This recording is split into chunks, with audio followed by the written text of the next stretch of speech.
Mga munting dilag, sumama na kayo kay Kuya ah. Ha ha ha ha ha. Huwag kayong mag-alala. Si Kuya ay aalagaan kayo ng mabuti. Ah ha ha ha ha ha. Napakalakas ng loob mong masamang kultista. Lakas ng loob mong manakit ng mga inosente. Mga kasama, ako ay mula sa Zhengdao Alliance na si Elderin ng Divine Sword Sect. Ang tanyag na si Luming. Ang masamang taong ito ay tinapos ko na. Ligtas na kayong lahat. Dahil sa lakas ng pasasalamat mula sa mga nakaligtas na ito, mas mapapalapit na ako sa pag-abot ng antas na Golden Immortal Realm. At kung may iilang binibini pa na kusang magpapaalipin sa akin at sasama sa aking pagsasanay, siguradong magiging mas maganda ito. Ikaw bilang isang matuwid na alagad, bakit ngayon ka lang dumating para iligtas kami? Kung mas maaga ka, sana ang asawa ko ay buhay pa. Pareho ka lang sa mga masamang taong iyon. Isa ka ring mamatay tao, dapat ka ring maparusahan. Ibalik mo ang buhay ng asawa ko.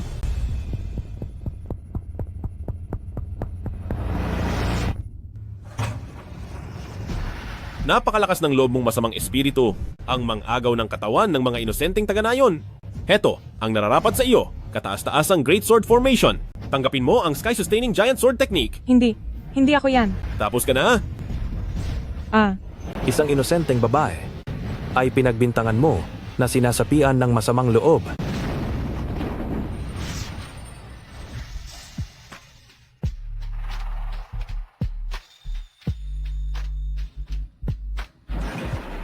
Luming. Gising na, Luming. Luming.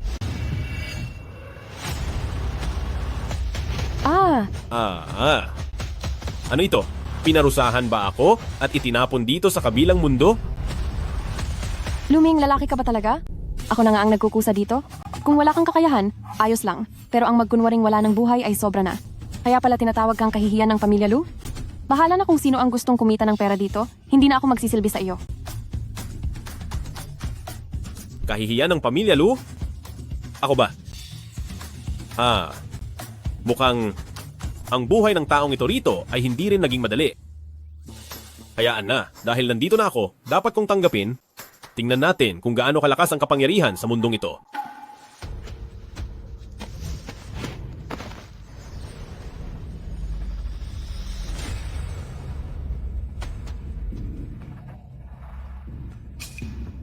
Hi?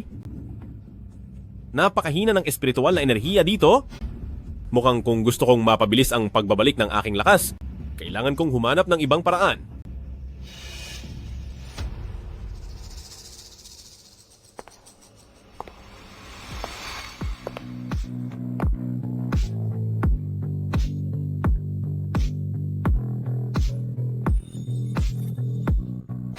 Wow! May darating na naman?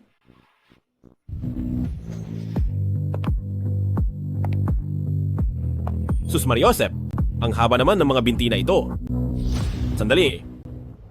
Mystic Phoenix Physique? Ito ang pinakaangkop na pangangatawan para sa dobling pagsasanay. Kahit sa mundo ng mga bathala ay bihira itong makita, ngunit nakatagpo ako nito sa mundo ng mga tao.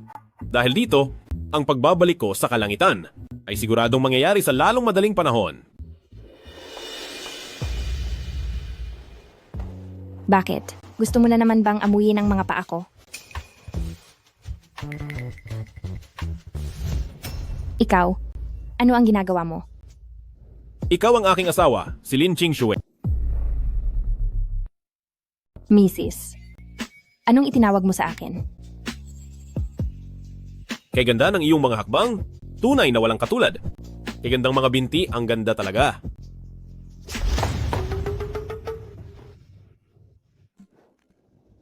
Ang bango ng isang birhen, napakabango. Anong sinasabi mo? Napakabastos mo. Anong nangyayari? Bakit parang bigla siyang naging ibang tao?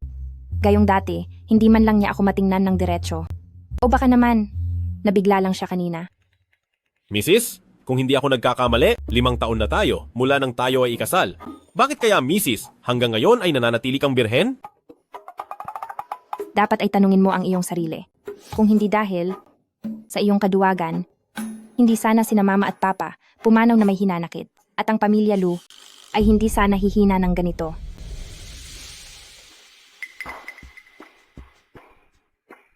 Kaya pala ang dating may-ari nito bilang tanging anak ng isa sa 4 na dakilang pamilya ng sinaunang martial arts ay walang talento sa pakikipaglaban, kaya siya naging duwag, pati na sa aspetong iyon ay hindi na siya umeepektibo. Maging sa sarili niyang napakagandang asawa ay wala siyang lakas ng loob na kumilos. Isang lalaki, bakit kailangang maging ganito? Kawawa ang lagay mo. Sige na nga, ayaw ko nang makipagtalo sa iyo. Nangako ako sa aking mga magulang bago sila pumanaw. Anuman ang paraan, kailangang maipagpatuloy ng pamilya Lu ang kanilang lahi. Hindi mo gusto ang isang iyon kanina? Tingnan mo itong 4 na ito. Hanggat kaya mong mapabuntis ang kahit isa sa kanilang 4 upang magdala ng dugo ng pamilya Lu, hindi na kita pakikialaman. Mula ngayon, kung gusto mong magpetiks ng magpetiks, bahala ka. Bubuhayin kita. Ha? Ang asawa ko po, mismo ang pumipili ng babae para sa akin? May ganito palang kasuwerte? Ha ha ha.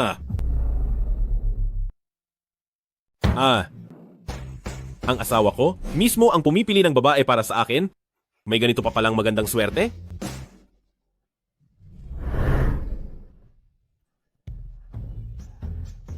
Ang batang babaeng ito ay hindi masama. Hemp, sabi ko na nga ba, si Shufei, na kababata mo, ay mabait ang loob, malambing at cute. Si Kuya Luming. Matagal na tayong hindi nagkita. Sayang nga lang, medyo maliit pa. Hindi na ako bata? Hindi edad ang tinutukoy ko. Hay nako, Kuya Luming, ang kulit mo. Dati-rati kapag may kaharap na ibang babae, hindi ka man lang makabati. Ano bang nangyayari sa iyo ngayon? Talaga bang natauhan ka na? Hindi mo pinili. Hemp, kunwari ka pa. Tingnan natin kung hanggang kailan ka makakatagal. Si Juke Air. Ang crush mo noong kolehiyo sa loob ng 4 na taon, ang pinakamaganda sa school, napakamalambing at napakaedukada. Napakamuog at sobrang linis. Para siyang isang inosenteng bulaklak. Ang galing! Sabi ko na nga ba, hindi talaga matatanggihan ng mga lalaki ang kanilang unang minahal. Kaklaseng Lu? Dahil gusto mo ako? Bakit hindi ka noon umamin sa akin? Kung umamin ka lang, baka siguro, sinagot na kita. Ayos lang. Walang araw, maaaring magpatuloy ang ating naudlot na nakaraan. Kaklaseng Lu, mas makuwela ka kaysa noong kolehiyo tayo.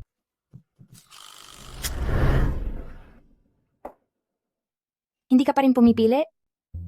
Si Sumayer, guro sa wikang Banyaga, matalinong nag-aral pa sa ibang bansa.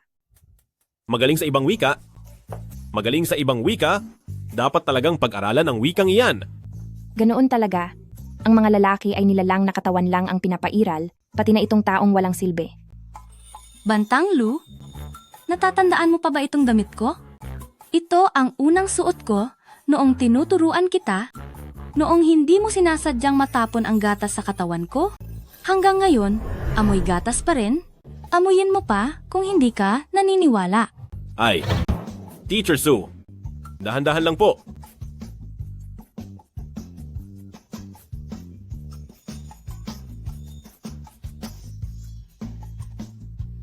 Ganyan pala ang gusto mo? Bagay nga iyan sa malisyoso at mahilig managinip na gaya mong walang silbi. Si Jinyo, ang general manager sa una mong pinasukang kumpanya, bagaman ang pinagmulan niya ay medyo mababa, pero ang ganda at katawan niya, higit pa sa sapat para sa iyo. Napakaganda niya, lalo na ang mga mata niya.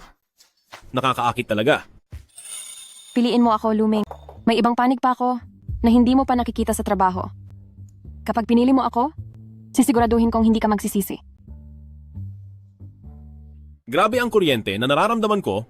Ka nakakaadik ito.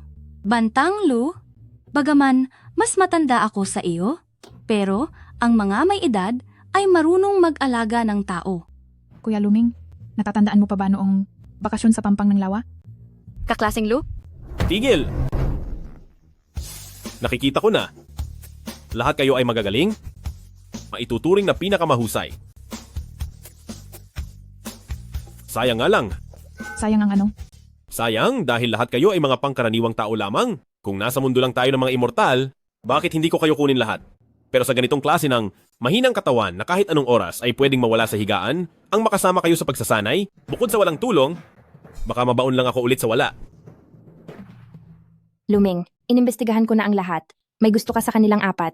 Sa ganitong punto, huwag ka na magkunwari. Pumili ka na agad. Mrs., nagkakamali ka po. Ang ibig kong sabihin ay, sayang naman, sapagkat ako ay isang tapat at mabuting lalaki. Anong ibig mong sabihin? Ang ibig kong sabihin ay, pwede akong bumuo ng pamilya, ngunit, dapat ay sa iyo lamang.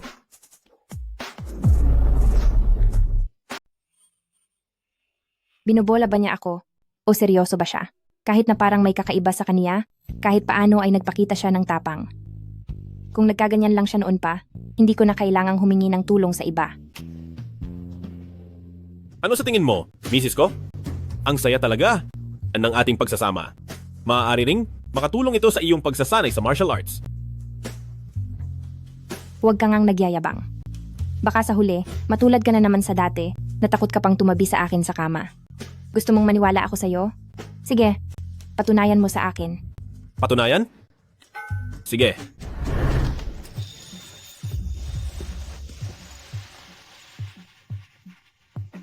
Pagsamahin ang dalawang puwersa, pagsisidlan ng balanse. Sabay nating lakbayin ito at abutin ang kaitaasan.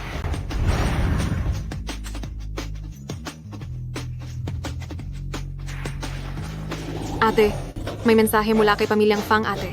Ay, Tunay ngang katangi-tangi ang iyong katawan.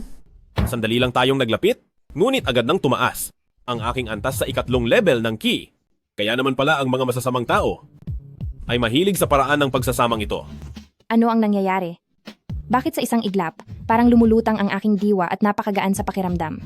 Kahit isang segundo lang, ang aking hangganan sa martial arts ay tila nagbago at bumukas. ate? Ano ito? Anong ano ito? Kuya, ikaw. Xiaoya? Ay nako, kami ni ate ay mag-asawa naman na ang maghalikan ay hindi na dapat ipagulat. Ate, Luming, anong ibig mong sabihin? Anong ibig sabihin? Hindi ba ikaw lang ang nagsabi sa akin kanina na patunayan ko ito sa iyo? Ikaw. Sige. Ganyan pala ang gusto mong laro? Siguraduhin mong malinis ka mamayang gabi, pumunta ka sa kwarto ko, at papatulan ko ang gusto mong laro. Miss Lin, paano na kami? Kunin ang pera at umalis na. Mga binibini, baka naman, pwedeng makuha ang kontak nyo? Luming, napakababaero mo. Sabi ni Miss Lin ay matino kang tao, tahimik. Pero mukhang kitang-kita naman kung gaano ka kawalang hiya.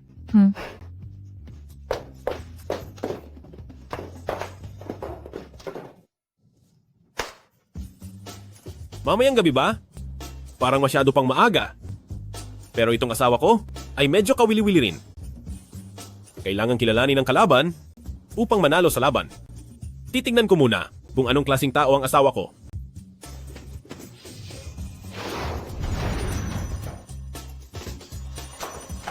Ate? Bakit bigla na lang kayong naghahalikan ni kuya? Xiaoya. Sabi mo kanina, may balita na mula sa pamilya Fang. Opo, meron na po. Pumayag na si Elder Fang na makipagkita sa inyo. Butler Wu. Ano pong maipaglilingkod ko, madam? Ihanda ang sasakyan. Pupunta tayo sa pamilya Fang. Sige po, ma'am. Aasikasuhin ko na po agad. Sandali, ate. Hindi ba lalabas ka? Saan ka na naman pupunta? Sandali lang.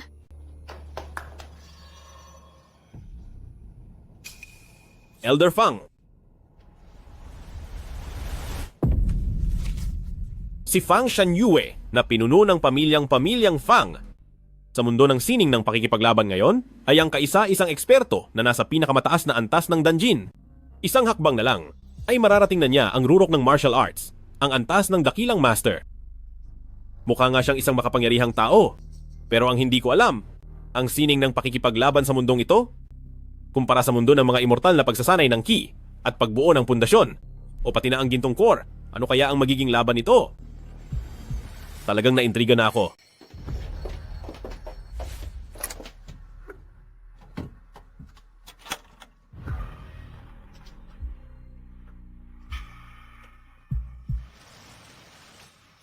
Ate, ano bang hinahanap mo?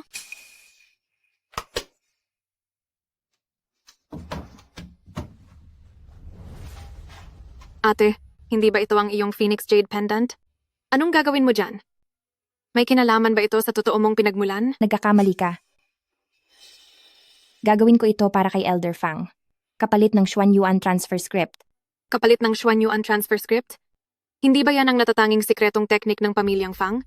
Sinasabing maaari nitong ilipat ang lakas ng pagsasanay sa pakikipaglaban sa ibang tao. Kahit pa ang taong iyon ay walang talento sa pakikipaglaban. Ate, wag mong sabihing ililipat mo ang lakas mo kay ate. Hindi pwede, ate. Napakalaki ng pinagdaanan mo para maabot ang Huajin level at sa 4 na dakilang pamilya, sa hanay ng mga kabataan, isa ka sa mga pinakamahusay. Paano mo nagawang... Xiaoya. Kailangan ko itong gawin. Dahil kung hindi, pagkatapos ng isang buwan sa malaking kompetisyon ng mga pamilya, bilang si Luming ang tanging dugo ng pamilya Lu ngunit hindi makakalaban, ang pangalan ng pamilya Lu ay mawawalan ng saysay. At hindi na tayo muling makakabangon pa. Pero kung ganon, ang tunay mong pagkatao ay hindi na kailanman. Hindi na yon importante. Kung hindi ako, pinulot ni na mama at papa. Malamang ay matagal na akong nawala sa lamig sa gitna ng kalsada. Kaya ano pa ang silbi ng aking pinagmulan? Ang alam ko lang, asawa ako sa pamilya ng pamilya Lu. At sapat na iyon. Ate, dahil sa sinabi mong yan, naiintindihan ko na rin ang nararamdaman mo. Mula nang si ate ay kupkupin ako sa pamilya Lu, sa aking puso. Ikaw na lamang ate ang natatanging pamilya ko. Pero ate, sa tingin mo ba, talaga bang kaya niyang pasanin ang responsibilidad na ibalik ang dangal ng pamilya Lu? Hi? Ang asawa kong ito? Mukha mang malamig ang pakikitungo. Ang totoo ay, isa siyang mabuting tao na may malasakit. Ang pakikitungo niya sa akin noon ay dahil lamang sa sobrang pagkadismaya sa dating ako.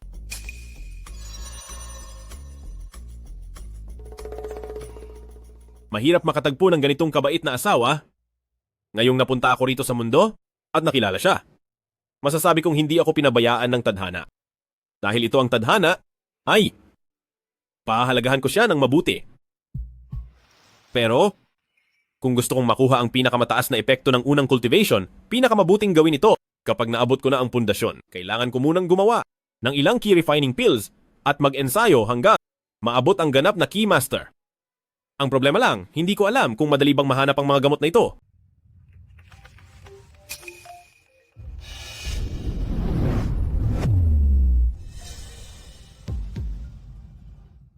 Ano itong bagay na ito?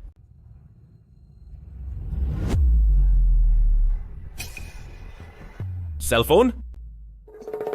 Mukhang kawili-wili. Hello, Tita Kai. Xiaoming, bakit hanggang ngayon ay hindi ka pa pumupunta sa tindahan? May nangyari bang hindi maganda? Ang tindahan.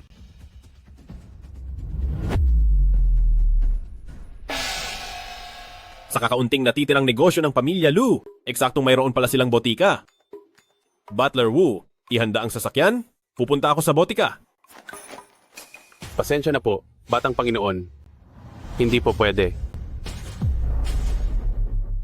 Pasensya na, Batang Panginoon. Ngunit wala akong maihahanda.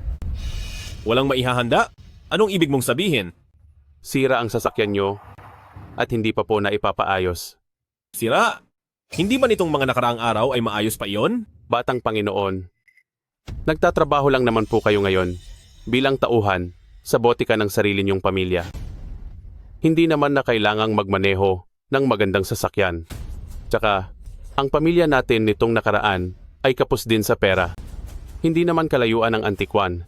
Kaya, iminumungkahi ko na lakarin niyo na lang ito para makatipid din kayo sa panggasolina.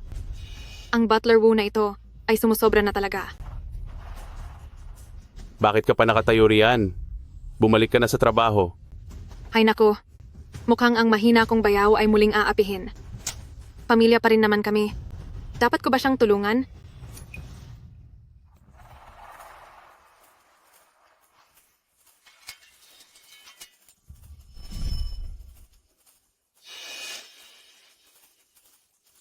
Wu Xingui?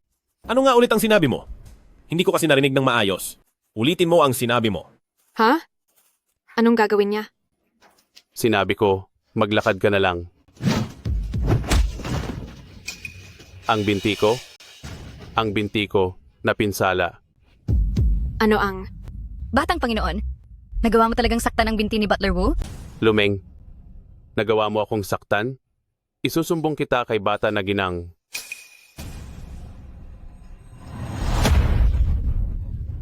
Isang tauhan lamang. Akala mo ba talaga ikaw na ang may-ari? Humingi ka ng tawad sa akin. Isang asong tagabantay. Pakiramdam mo talaga ay ikaw ang amo? Humingi ka ng tawad sa akin. Ito. Ito ba talaga ang duwag kong bayaw? Batang Panginoon.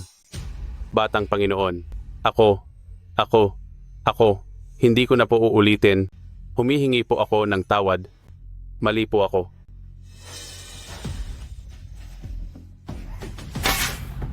Dalhin si Butler Wu sa ospital para sa binti niya.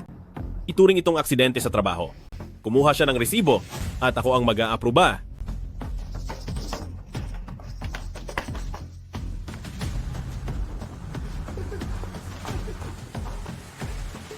Sandali pala.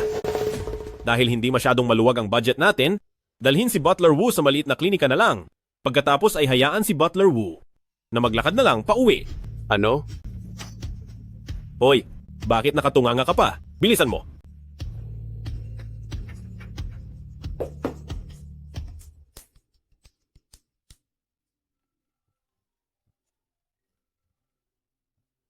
Ate, hindi mo paniniwalaan ang nakita ko lang. Nakita kong ginamitan ni Bayaw ng pala ang binti ni Butler Wu hanggang sa napilay ito. Napilay ang binti ng mayordomo? Akala siguro nila ay mahina akong tao. Pero tama naman ang sinabi ng asong ito. Hindi naman, masamang. Maglakad na lang papunta doon.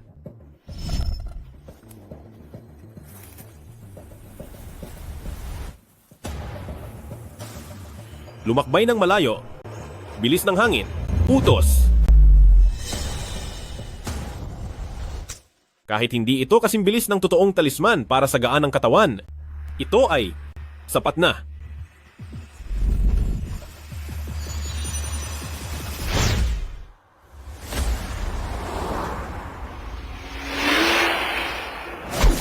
Napilayan ang mayordomo. Itong si Luming, ano ba talaga ang nangyayari sa kanya ngayong araw?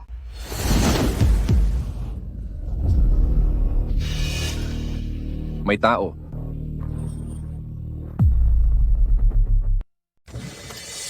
Uncle Jong, anong nangyayari? Madam, kanina lang po. Parang may isang tao po ang mabilis na lumagpas sa kotse natin. Kay bilis po niyon, parang lumilipad. Uncle Jong, ang takbo ng ating sasakyan ay hindi bababa sa 80 milya bawat oras. Paano magagawa ng isang tao na malampasan tayo? Namamalikmata ka lang po siguro. Pero nakita ko po talaga iyon nang napakalinaw. Madam, posible po kayang isa siyang bihasang martial artist? Gaya ng mga maalamat na Grandmaster? Uncle Jong, ang isang Grandmaster ay tao pa rin. At hanggat isa siyang tao, imposibleng makagawa siya ng bilis na 100 kilometro bawat oras. Magmaneho na po tayo. Hindi tayo maaaring mahuli sa pagkikita kay Elder Fang. Sige po. Ang kakaiba talaga niyon. Ang lugar na ito ay tila may pagkakapareho sa Immortal Realm Market. Sa kasalukuyang sitwasyon ni Pamilya Lu, natatakot akong wala siyang sapat na pera para sa aking mga pampalakas. Kung gusto kong kumita ng pera, mukhang ito na ang pinakaangkop na lugar para rito. Minking Spiritual Eyes, bukas. Maraming mga antigong gamit dito. Mayroong kulay ube na liwanag, mukhang hindi bababa sa 7 o 800 taon na ang tanda nito. Malamang na malaki ang halaga nito.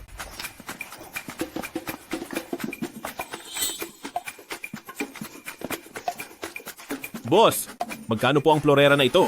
Eto, mukhang may matalas na paningin ng ating batang brother. Halatang dalubhasa ka na sa mga ganitong bagay. Brother, tunay po itong gawa mula sa Song Dynasty. Nakasulat puting porselana ng Longquan Blue and White Vase. Ang presyo ay 800,000 dolyar. Wala akong alam tungkol sa Song Dynasty, pero ang lahat ng bagay ay may kani-kaniyang kaluluwa at edad.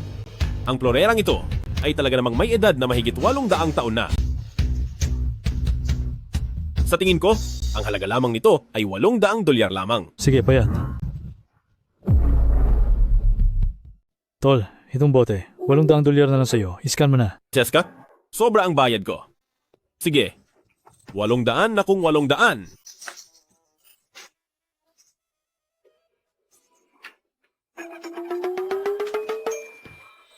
Nga pala, boss.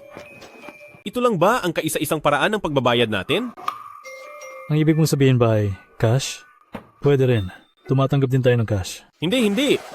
Ang ibig kong sabihin ay, mayroon ba tayong ganun na yung kukunin ko muna itong gamit at mamaya na lang ako babalik para magbayad? Alice, Tignan mo, uminit agad ang ulo mo. lumayas ka na. At huwag nang babalik. Huwag na magpapakita sa akin. Kapag nakita pa kita ulit, pagbabayarin talaga kita. Alice, Lintik naman. Isa akong dakilang immortal, pero nauwi lang ako sa ganitong sitwasyon. Nakakahiya talaga. Hayaan na nga. Hanapin ko na lang muna si Tita Kai para makahiram ng pera.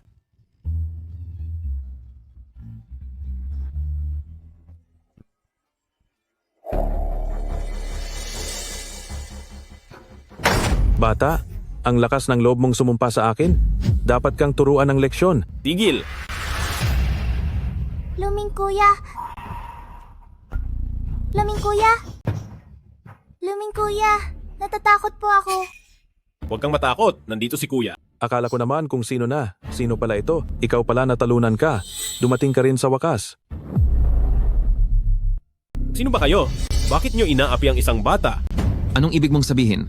Nagkukunwari ka bang may amnesia? Luming, ang batang iyan ay chineke ang pulso ko at sinumpa ako na mawawala na ako. Ikaw, bigil ang ulo ng pamilya Lu. Dapat kang magbigay ng kabayaran para sa danyos. Sinasabi ko lang ang totoo. Namumula ang mukha ni Tito.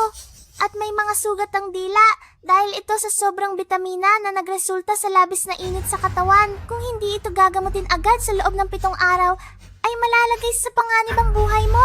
Luming, narinig mo ba? Hindi ako nagbibintang sa batang ito, di ba? Ikaw na bata ka. Ang galing mo palang manggamot kahit bata ka pa. Mahusay po kasing magturo ang nanay ko. Nasaan ang nanay mo? Bakit wala siya rito sa tindahan? Luming, nakikinig ka ba sa sinasabi ko? Magbayad ka na. Kundi, pati ikaw ay tutuluyan ko. Luming, naabot na ni Brother Long ang rurok ng kanyang lakas. Ang isang suntok niya ay may bigat na 500 libra. Huwag kang magmatigas. Ang kapatid ko ay tama sa kanyang pagsusuri. Sa nakikita ko, magulo ang daloy ng organo mo at hindi maayos ang enerhiya mo. Ang pagsabing may 7 araw ka pa ay pampalubag loob na lang sa'yo. Anong sinabi mo? Sabi ko, kung luluhod ka ngayon at hihingi ng tawad sa kanya, sabay bayad ng ilang libong dolyar na bayad sa pagtingin, baka ako, bilang maawain, ay maging mabait sa'yo at sagipin ang buhay mo. Talagang hinahamon mo ako.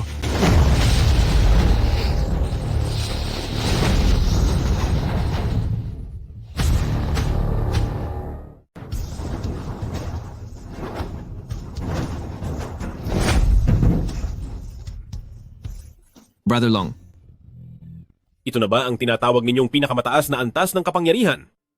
Mukhang sa simpleng sorcery of frightening souls ay takot na takot ka na. Dahil ba ang ikatlong antas ng aking kapangyarihan dito sa mundo ng mga tao ay napakalakas na talaga? Umalis na kayo at isama mo na ang Brother Long na iyan.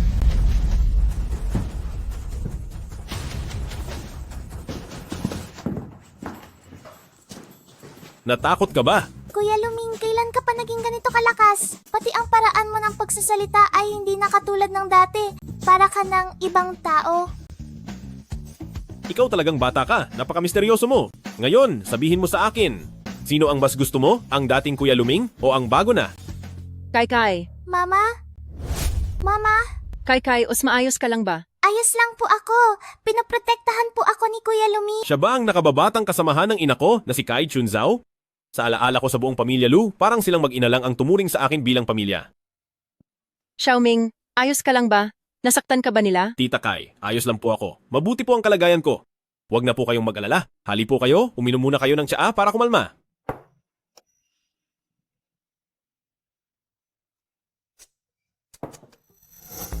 Kakukuha ko lang ng mga halamang gamot, ngunit hindi pa ako nakakalayo sa Antique Street. Ay narinig ko ang mga usapan na sina Elong at Ehu ay bumalik na naman para manggulo sa ating siksintang, kaya dali-dali akong bumalik dito. Pero pagdating ko sa may pintuan, nakita kong pasan ni Ehu si Elong habang papaalis sila. Mukhang nawalan ng malay si Elong. Ano ba ang nangyari? Siya ang may gawa niyan sa sarili niya dahil sa sobrang pagod at sobrang init sa katawan, kaya ayun, hinimatay siya ng kusa. Hinimatay siya ng kusa? Oo nga, salamat din sa batang babaeng si Kai dahil na-diagnose niya ito. Opo, pero si Kuya Luming, pinrotektahan din po niya ako agad. Ngayong araw, si Kuya Luming ay naging napakamatapang.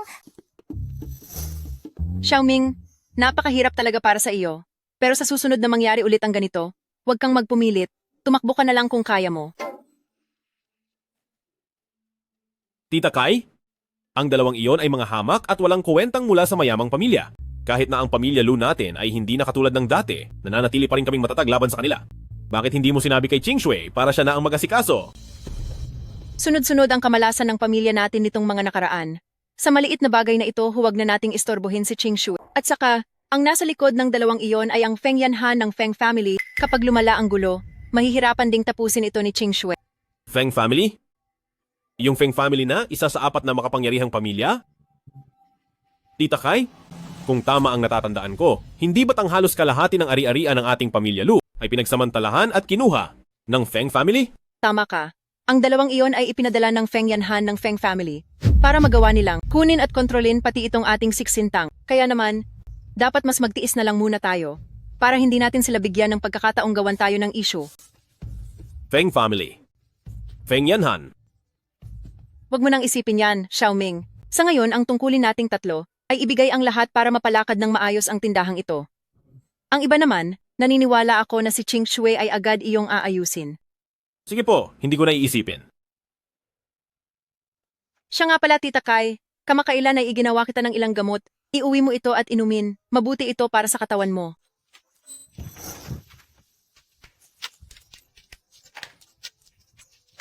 Dalhin mo ito at i-boil bago inumin. Kung tatalab man ito, Tita Kai, ano iyon? hindi na kailangan ng gamot na ito. Pero may hinahanap akong ilang sangkap ng gamot. Kongqing, Yukwan, at Longgu, meron ba ang tindahan natin ng mga iyan? Ang mga gamot na ito ay napakabihira at mga mamahaling sangkap. Noon ay meron tayo ng iilan nito. Pero sa ngayon, tanging ang Shengxiantang lang ng pamilyang Fang ang meron yan. Buti naman kung ganoon. Mukhang itong pamilyang Fang ay talagang may kakayahan nga. Siyempre naman. Iyan ang nangunguna sa 4 na pamilya, mangyari pang may kakayahan sila. Bakit parang kakaiba kayata ngayong araw? Tita Kai, ano po? Gusto ko lang sanang humiram sa inyo ng kaunting pera?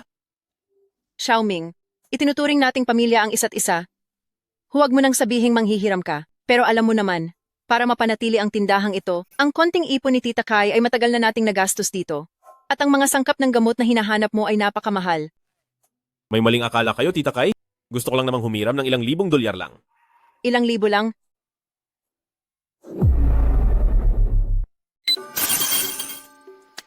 Ang bilis mo talaga, kausap, kaibigan.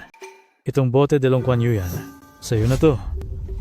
Hindi ko akalain na ang utu-utong ito ay talaga namang may dalang pera. Mukhang maswerte ako ngayong araw na ito. Tuwang-tuwa pa ang hangal. Akala ba niya talaga ay tunay ang nabili niya? Sasabihin ko sa'yo, kaibigan, ang bote de Long Kuan Yu na ito. Dapat talaga ay isang pares ito. Iyang hawak mo ay ang kaliwang florera, ang Ching Ruyan. At mayroon itong kanang florera na kung tawagin ay Bai Ruyu. Kung mahanap mo at makukuha ang Bai Ruyu at mapagsasama mo sila bilang pares, ang halaga niyan ay tiyak na tataas ng ilang ulit. Talaga po? Oo naman.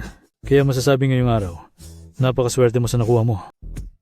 Boss Hu, Si Miss Fang, Young Master Fang, at pati na si Master Gu. Anong hangin ang nagdala sa inyong tatlo rito? Mga tao mula sa pamilyang Fang? Napakaswerte naman. nabalitaan ko pong nakuha ninyo ang bote de Long Kuan Yu yan na kaliwang florera, ang Ching Ruyan. Sakto namang nitong mga nakaraang araw ay nakuha ko ang Bai Ruyu. Hinahanap ko ang Ching Ruyan para makumpleto ang pares bilang regalo sa kaarawan ng ama ko. Talagang tadhana nga naman. Naku po, hindi po yata maganda ang tiyempo. Dahil itong Ching Ruyan, kabebenta ko lang po sa lalaking ito. Mukhang kailangan niyo pong makipag-usap sa kanya. Sa alaala ng orihinal na may-ari, ang babaeng ito ay si Tuktok ng Antas ng Huajin. Siya ang kinikilalang pinakamahusay sa martial arts sa nakababatang henerasyon ng Jiangzhou. Nararamdaman ko ang aura niya at mukhang mas malakas nga siya kumpara sa asawa ko. Sino ka? Hindi ba't ito ang kahihiyan ng pamilya Lu? Si Luming? Jian Chen, huwag kang mawalan ng galang. Ang batang ito ay parang katulad ng aking may bahay Sa antas ng pakikipaglaban, siguro ay magkapareho lang sila. Ginoong Lu, matagal na tayong hindi nagkita. Kumusta po, Miss Fang? Gusto niyo po ba ang florera na ito? Opo? Kung ito ay tunay, handa akong bilhin iyan sa mataas na presyo. Ginoong Lu, maari ko bang hiramin para tingnan? Walang problema. Salamat. Ate, parang sumusobra na yata ang imahinasyon mo. Kung ang bagay na ito ay tunay, paanong nagawang ibenta ni Hulao-san sa batang basura na ito? Hulao-san, ikaw na mismo ang magbiya? Magkano mo ito ibinenta? $800 lang po. Nakikita mo na, ate? Ano namang masama kung titingnan? Master Gu, pakisuri niyo naman po ito.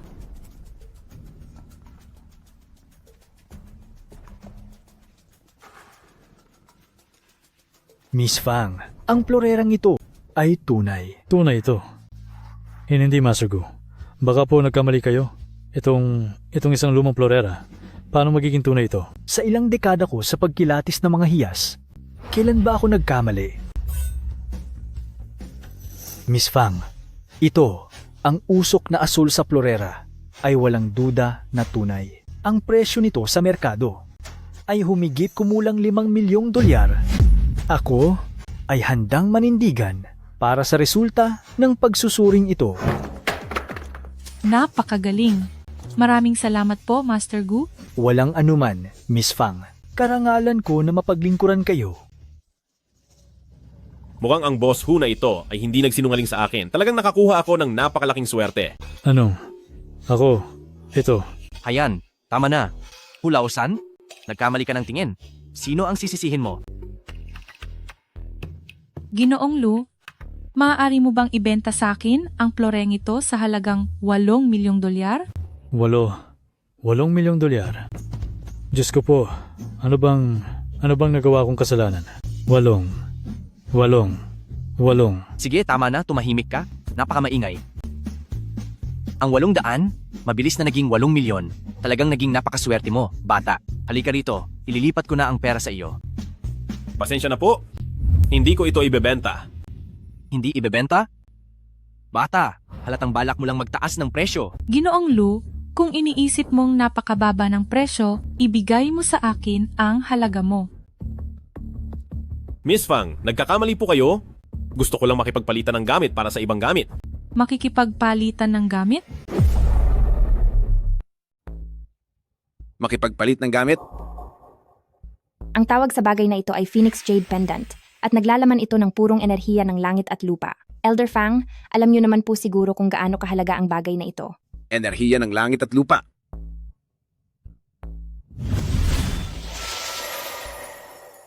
Ang pagkuha ng bagay ng hindi lumalapit. Ito ay gawa ng isang eksperto sa antas ng Danjin. Tunay ngang nakakamangha. Isa nga itong bihirang at napakagandang bagay. Sabihin mo, ano ang gusto mong kapalit? Ang Xuanyuan transfer script po. Naintindihan ko. Ikaw na bata ka? Gusto mong ibigay ang lahat ng lakas mo sa sining ng pakikipaglaban sa Batanglo na iyon? Hindi ba? Opo. Alam mo ba, na kapag nagamit na ang Xuanyuan transfer script, ang taong nagbigay ng lakas ay habang buhay nang magiging ordinaryong tao. Hindi mo lang hindi magagawa ang bumalik sa pag-ensayo, kundi ang kalahati ng buhay mo ay palaging dadanas ng mga sakit.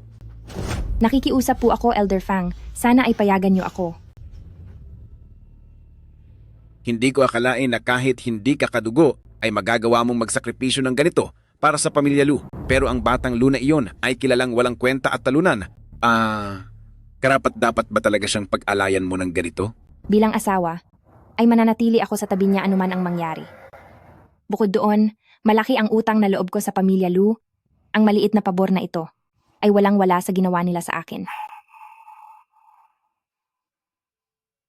Naisip mo ba na kahit ibigay mo ang lahat ng lakas mo sa batang Lu na iyon, hindi pa rin garantisadong makakapasok siya sa 10 pinakamagaling sa kompetisyon? Pagdating ng panahon, ang pwesto ng 4 na dakilang pamilya ng pamilya Lu ay maaari pa ring mapalitan ng iba.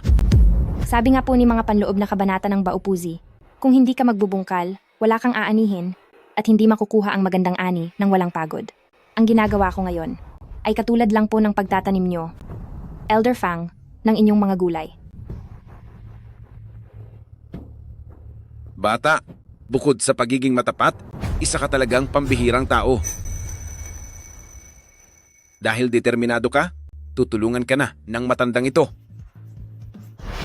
Maraming salamat po, Elder Fang. Bakit kailangan magpakahirap ng ganyan? Bakit narito ang lalaking walang kwentang ito? Tapos na ang swerte ng pamilya Lu?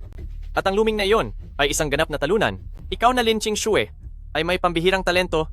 Bakit kailangan mo pang magsakripisyo? Para lang sa talunang iyon? Feng Yanhan. Asawa ko si Luming at siya ang pinuno ng pamilya Lu. Kung magpapatuloy ka sa pagsasabi ng ganyang kawalan ng galang, ay huwag mo akong sisihin sa gagawin ko sa iyo. Gusto mo lang naman tanawin ang utang na loob mo sa pamilya Lu, di ba? Gawin natin ito. Hiwalayan mo ang Luming na iyon na isang talunan, maging babae ka na lang ng lolo mo, at sisiguraduhin ko na sa kompetisyon ay hindi napapatulan o patatawarin ko na lang ang buhay ng talunang iyon. Kay lakas ng loob mong magsalita ng ganyan.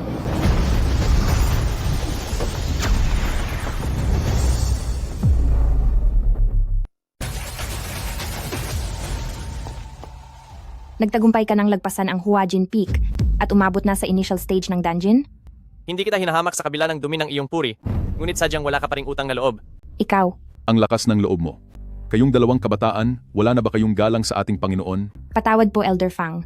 Nagbibigay pugay po si Feng Yanhan kay Elder Fang. Pangalawang anak ng pamilya Feng. Hindi ko inaasahan na sa loob lamang ng ilang buwang hindi pagkikita ay muli kang umangat at nalampasan pa pati ang initial stage ng dungeon. Mabait po ang tadhana, sinuwerte lang po akong makalampas sa antas na ito. Magaling, tunay ngang may ibubuga ang kabataang tulad mo. Sabihin mo na, anong pakay mo sa pagpunta rito? Nandito po ako sa utos ng aking ama upang makipag-usap kay Elder Fang tungkol sa darating na paligsahan ng mga pamilya sa susunod na buwan. Ipinadala ka rito para makipag-usap? Mukhang may balak na ipamana sa iyo ng iyong ama ang pagiging pinuno ng pamilya. Totoong balak po ng aking ama na ipamana yon, ngunit para sumunod ang lahat, kailangan ko munang manalo at maging kampiyon sa malaking labanan. Mukhang determinado ka nang manalo.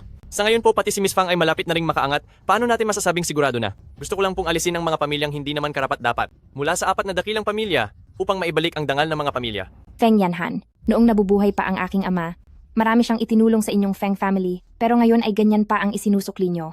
Pinipitpit nyo ang pamilya Lu at inilalagay sa panganib sa lahat ng pagkakataon, hindi ba kayo nahihiya? Pagdating sa sining ng pakikipaglaban, matira ang matibay at nilalamon ng malakas ang mahina, anong dapat ikahiya doon? Tigil na. Batang Feng, pumunta ka muna sa bulwagan at doon ako hintayin. Tuloy po kayo, Young Master Feng.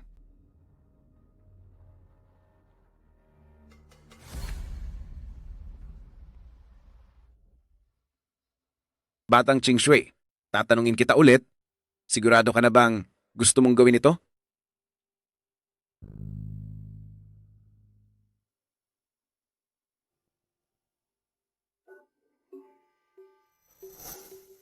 Miss, Batang Panginoon, bakit kayo biglang naparito? May kailangan po ba kayo? Napadaan lang kami na isama ko lang ang bagong kaibigan para magtsaa. Ginoong Lu, pagpupugay po sa inyo. Ginoong Lu. Sige na, nandito lang naman ang lalaking ito para magtaas ng presyo, bakit mo pa siya binibigyan ng galang? Sige na, lumayas ka na at maghanda ng tsaa. Opo. Fang Jianchen, kung magpapatuloy ang kawalan mo ng galang, umuwi ka na lang at magsanay ng maigi. Ate, mula ngayon magagalang na ako? Ayos ba? Huwag mong masamain, Ginoong Lu. Maupo ka na.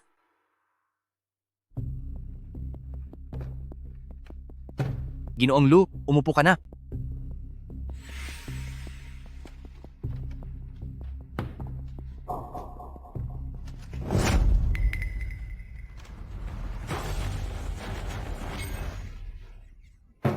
Jianchen.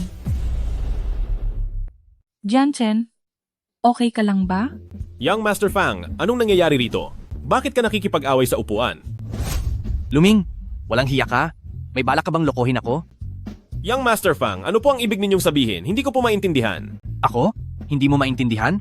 Ano itong nangyari sa upuan? Ang upuan? Anong problema sa upuan na ito?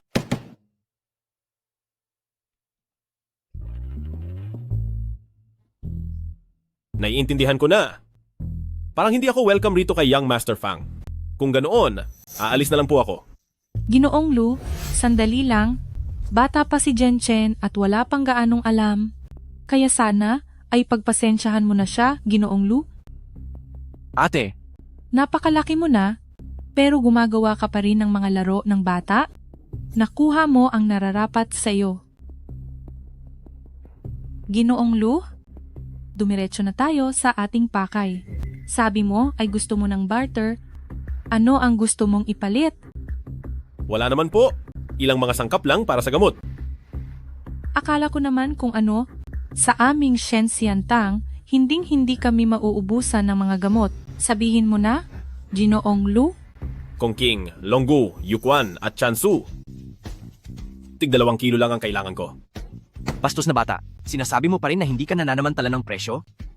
Ang mga hinihingi mo ay mga bihirang sangkap na napakahalaga, ang kabuuang halaga ay lampas pa sa 20 milyong dolyar. Tapos gusto mong ipagpalit sa basag na boteng nagkakahalaga lang ng 5 milyong dolyar? Hindi po ba pantay ang halaga? Kung ganoon, sa kalye na ito ng mga antik, maraming mga sinaunang gamit.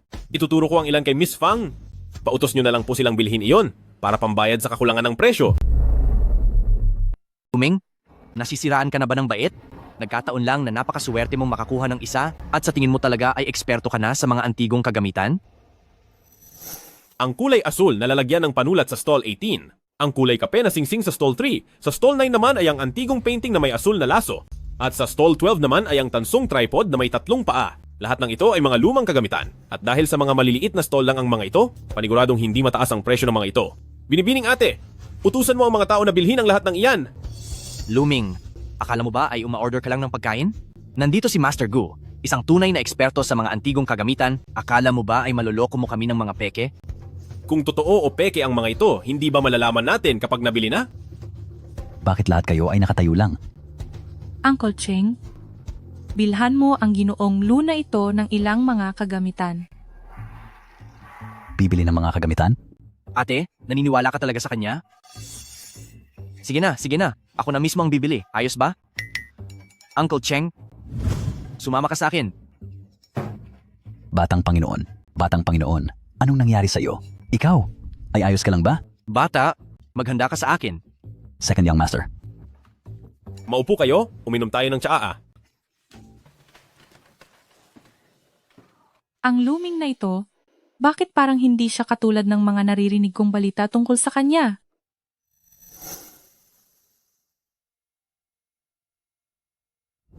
Nandito na ako. Ano na? Nabili mo ba ang mga kagamitang sinasabi ni Ginoong Lu? Nabili na namin. Narito ang lahat. Tingnan mo. Ate, tingin ko ang batang ito ay gustong gumamit ng mga peke para nakawin ang ating mga halamang gamot. Master Gu, tingnan niyo po agad. Suriin niyo itong mabuti. Huwag po kayong mag-alala, young master. Sisiguraduhin kong masuri itong mabuti. Bata, maya-maya lang ay papatitikimin kita ng bagsik ko na hindi mo malilimutan. Ang batang ito, na wala pa namang napapatunayan, pero kung makapagsalita ay akala mo kung sino, talagang sinusubukan mo ang pasensya ko. Sandali lang. Ate, nakita mo na? Natatakot na ang batang ito. Luming, ngayong tapos ka na? Doon mo lang naisipang matakot? Sinasabi ko sa iyo, huli na ang lahat. Ginoong Lu? Ano ang ibig sabihin nito? Wala namang espesyal. Gusto ko lang na makipagpustahan kay Young Master Fang. Pustahan? Sige ba, tingnan natin kung anong gimmick ang gagawin mo. Sabihin mo na, anong pustahan ito? Napakasimple lang. Kung sa mga antigong ito ay may makitang kahit isang peke, ibibigay ko ang plorong ito sa inyo ng libre. Pero kung lahat ng ito ay totoo, pakisuyo lang kay Young Master Fang na itaas ang iyong mga braso, sampalin ang sarili ng ilang beses, at tawagin akong Big Brother. Anong sinabi mo? Bakit? Natatakot ba si Young Master Fang? Natatakot? Anong kinakatakutan ko? Sige, pero wala akong pakialam sa iyo. Isa ka lang namang walang kwentang florera. Kapag natalo ka, kailangan mo ring sampalin ang sarili mo at kailangan mo akong tawaging boss. Usapan na yan. Masyado na yan. Ate, huwag kang makialam. Sarili ko itong desisyon. Master Gu, tingnan mo nga ito.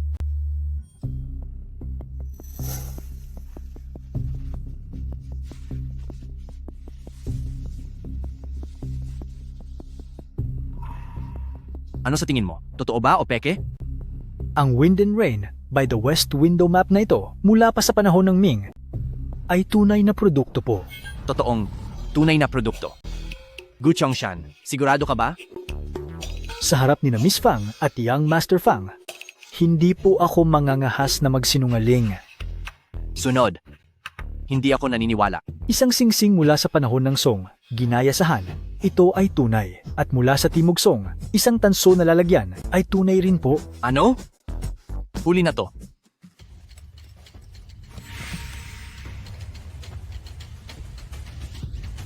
Bakit mo ako tinitingnan? Totoo ba o hindi? Young Master Fang, isa itong uri ng porselana mula sa panahon ng Tang. Ito ay talagang tunay. Ano?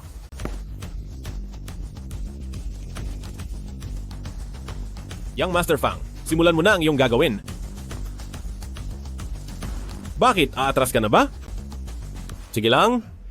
Sige. Alam ko na naman na mangyayari ito.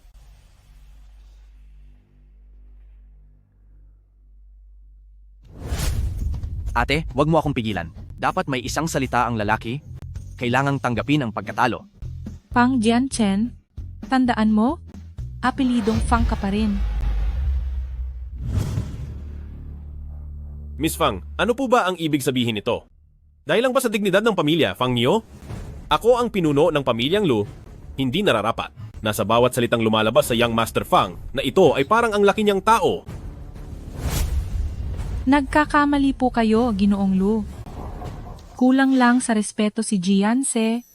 Ako na ang hihingi ng paumanhin sa inyo. Bilang paumanhin, ang florera na lamang ang kukunin namin. Ang mga halamang gamot para kay Ginoong Lu at ang iba pang mga antigo ay maaari nyo nang kunin lahat. Matapos na sana ang gulo rito, ano po sa tingin nyo? Ang pamilyang Fang ay talagang napakayaman. Kung ganoon, magpaparaya na rin ako.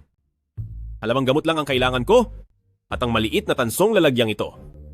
Tungkol naman sa pagsampal kay Young Master Fang, kalimutan na natin iyon. Subalit, dapat mo pa rin akong tawaging boss. Ikaw. Tatawag ako, hindi ako natatakot sa'yo. Big Brother. Okay na ba? Tunay kang ang lalaki at may isang salita. Bilib na ako sa'yo. Siyempre, ako pa. Little brother, ganito talaga ako simulat sa pool. Magaling. Bata, huwag kang masyadong mayabang. Nagkamali lang ako sa pagkakataong ito. Sa susunod, tatalunin na kita. Huwag kang mag-alala, little brother. Handa ang Big Brother anumang oras. Ginoong Lu, kaming mga Fang ay hinding-hindi mananamantala sa kapwa. Narito ang 10 milyong dolyar. Ang password ay ang huling 6 na numero ng card. Ito na ang bayad ko para sa mga antigo na ito. Para naman sa mga gamot, sa loob ng 3 araw, magpapadala ako ng mga tao para ihatid ang mga ito sa inyong bahay. Tamang-tama, dahil gustong-gusto ko ang manamantala sa iba. Ginoong Lu, heto po ang inyong tanso na lalagyan. Miss Fang, mauuna na ako sa iyo. Little brother, aalis na si Big Brother. Sumusobra na itong si Bata ah. Nakakagigil talaga siya. Hindi ka kasi gumagamit ng utak sa ginagawa mo. Ngayon ay mayroon ka ng sikat na duwag na Big Brother. Masaya ka na ba? Ate, pero kung hindi mo sinabi, talagang makakalimutan ko na. Itong si Bata, nakita ko na siya ng ilang beses dati at sa tuwing nagkikita kami, ni hindi siya makatingin ng diretsyo sa akin. Bakit parang sa araw na ito ay naging ibang tao siya? Oo nga pala. Anong nangyari kanina? Bakit biglang napinsala ang paa mo? Ano? Hindi ko lang kasi nagustuhan ang pagtaas ng presyo ni Bata. Binalak kong sipain ang upuan para asarin siya. Pero sino bang mag-aakalang ang upuan na iyon ay parang kasing bigat ng tingga. Nang sipain ko ito, parang sumipa ako sa matigas na bakal, halos parusahan ako sa sobrang sakit. Parang kasing bigat ng tingga ang upuan? Nagbibiro po kayo, Batang Panginoon, dahil ito ay isang ordinaryong upuang gawa sa teakwood. Kayo po ay isang eksperto sa martial arts na may taglay na Huajin, pero bakit nang sipain niyo ang upuan? Parang tumama kayo sa bakal? Ano?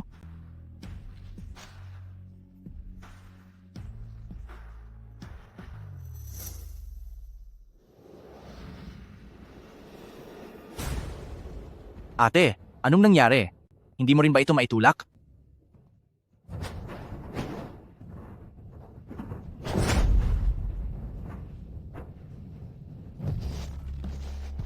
Ate, osya ka lang ba? Paano? Espiritual na enerhiya. Ito ay espiritual na enerhiya. Espiritual na enerhiya? Espiritual na enerhiya? Ang mapait na chrysanthemum ay mainam para sa pagkahilo at pamamaga, pagkapagod ng mata, at pagluluha, at para sa balat. Kuya Luming, etong asukal na hawthorn ba na ito ay para kay Kaykay? Oh, nag-aral ka ba ng mabuti at nagmemorya? Opo, nag-aral po ako. Kung gayon, para sa iyo yan. Salamat po, kuya. Xiaoming, hindi ba napagkasunduan natin na minsan lang sa isang linggo pwedeng kumain ng matatamis ang batang ito? Sandali pa lang ang nakalipas. Bakit binilhan nyo na naman siya? Mama, ang hawthorn ay pampatunaw ng kinain. Nakatutulong sa sirkulasyon ng dugo at pangalis ng bulate. Tamang-tama ito para sa mga batang gaya ko. Ikaw talagang bata ka. Tinuturuan mo pa ang nanay mo, ha? Sige na, mag-aral ka muna kapag tapos ka na. Saka mo iyan kainin. Opo. Ah, nga pala, Tita Kai. Heto po, bayad ko po sa utang sa inyo. Nagbabayad ka na? Sandali pa lang ang nakalipas, ah. Bayad sa utang? Kakaunting panahon pa lang ang nakakalipas, ah. Saka pamilya naman tayo, ang maliit na halagang ito, hindi na kailangang bayaran pa. Heto, kunin mo na ito. Sa loob ng maraming taon, marami na akong nautang sa iyo. At malaki ang pasasalamat ko sa pag-aalaga mo sa akin. Kunin mo ang perang ito, ibili mo si Kaykay ng masasarap na pagkain, at ibili mo rin ang sarili mo ng mga damit, bumili ka ng mga makeup, at mag-ayos ka ng mabuti. May edad na si Tita Kai. Bakit pa kailangang mag-ayos? Anong matanda na? Sa ganda ng iyong mukha at pangangatawan, kung sasabihin mong 18 taong gulang ka pa lang, walang magdududa sa iyo. Ikaw talagang bata ka. Ano bang pinagsasabi mo? Hindi kaya? Hiningi mo ito kay Ching Shue? Hindi ito maaari. Mahirap ang sitwasyon ng pamilya ngayon. Hindi ko ito pwedeng tanggapin. Naku, ang perang ito ay sarili kong kita. Tita Kai, maniwala ka sa akin. Hindi magtatagal. Yayamang muli ang ating pamilya at kaya nating ibalik ang dati nating kinang.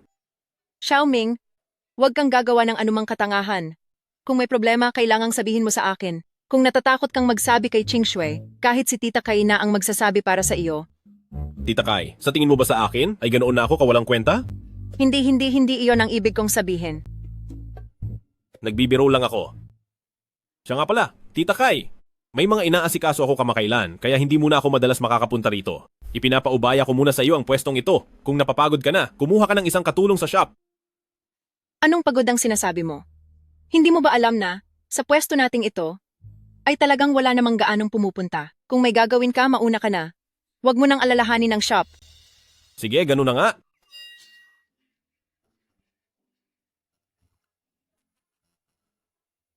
Tita Kai, heto ang maliit na kahoy na espada. Kung may manggulo man dito muli, gamitin mo itong espada para parusahan sila. Hindi ba ito iyong nasa kalyeng antigo na madalas makitang espada na gawa sa kahoy? Anong silbi nito? Magkaiba ang isang ito. Ito ang aking. Hiningi ito ni Ching Shue mula sa isang matandang paring Taoista. Naglalaman ito ng 5 paraan ng tamang kulog. Kasama ang orasyon ay magagamit ito ng 3 beses. Dapat kang mag-ingat sa paggamit nito. Mula kay Ching Shue? Siguradong maganda ang bagay na iyan. Huwag kang mag-alala. Maging maingat po ako sa paggamit nito. Sabi ko na nga ba, bilang pinuno ng Pamilya Lu, kumpara sa sarili kong asawa, ay wala pala akong sinabi. Huwag kang masyadong kabahan, Tita Kai. Panigurado lang ito. Naniniwala ako na pagkatapos ng gabing ito, malaki ang posibilidad na wala nang darating para manggulo.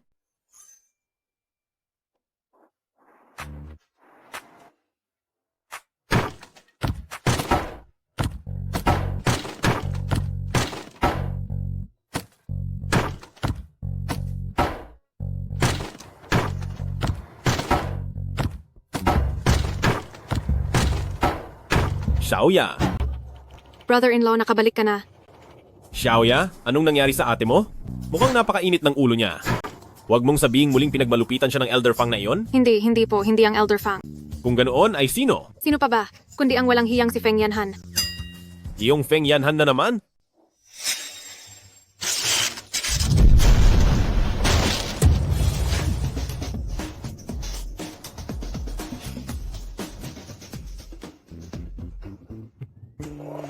Mahal ko, bakit ang init ng ulo mo? Bibigyan kita ng 2 oras. Pagkalipas ng 2 oras, pumunta ka sa kwarto ko para hanapin ako. Huy, mahal ko!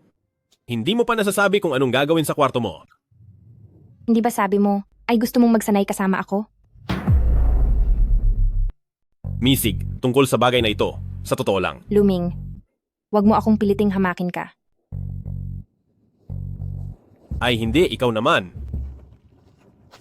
Kuya, ginagawa rin ito ni ate-ate para sa iyo, para sa pamilya natin. Kaya mas mabuti pang maging matapang ka, kahit minsan lang. Sa totoo lang pagdating diyan, kuya, alam mong matapang naman ako. Kaya lang sa pagkakataong ito, hindi tama ang tiyempo. Sa mga ganitong bagay, ang ate mo pa ang naging agresibo, lalaki ka pa naman, bakit kailangan mo pa ng tamang tiyempo? Ako. Hay nako, sige na nga.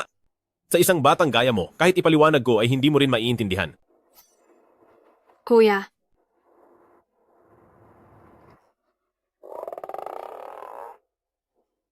Siya nga pala, Xiaoya?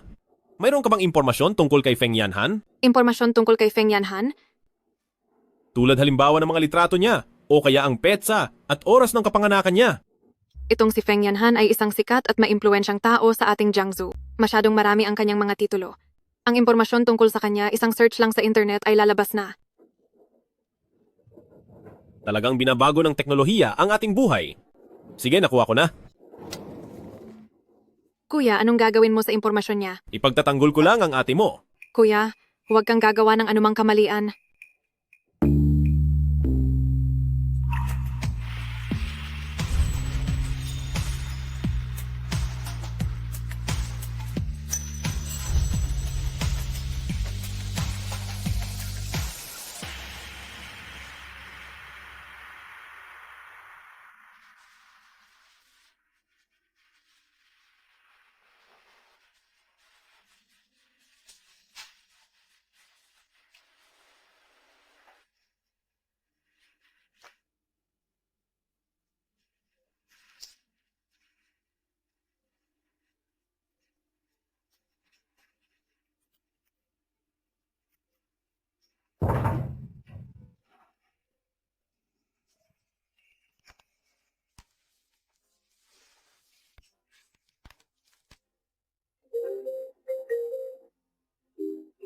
Hello, ate. Hello? Xiaoya. Ate, hindi ba't nasa bahay ka lang? Bakit ka tumatawag sa akin? Mayroon lang akong gustong itanong sa iyo. Sige, pupunta ako dyan sa kwarto mo ngayon. Teka lang. Wag. Huwag kang pupunta rito. Bakit, ate? Gusto ko lang itanong sa iyo. Sa tingin mo ba ang kuya mo?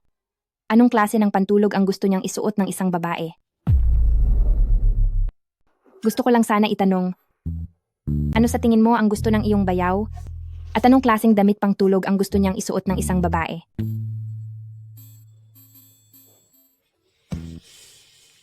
Ate, paano ko naman malalaman iyon? Bakit mo na itanong? Xiaoya, huwag kang magkamali. Hindi iyon ang ibig kong sabihin. Sige na, diretsahan na lang. Wala kasi akong magarang damit pang tulog na magugustuhan ng lalaki. Pwede bang pahiram muna ng isa? Ate, kayo ng bayaw ko ay. Teka muna. Ay naku, sa ganitong mga bagay, paano mo nagagawang suotin ang damit pang tulog ko? At saka, wala rin naman akong ganoong klaseng mga damit. Tama ka nga. Kung ganoon, lumabas ka muna ngayon at ibili mo ako ng ilang piraso. Ako po ang bibili? Sige po. Anong estilo po ang gusto mo? Yung lahat ng estilo.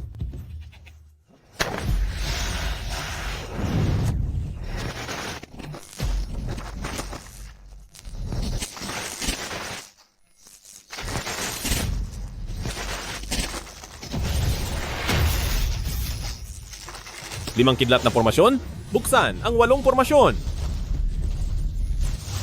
Atas.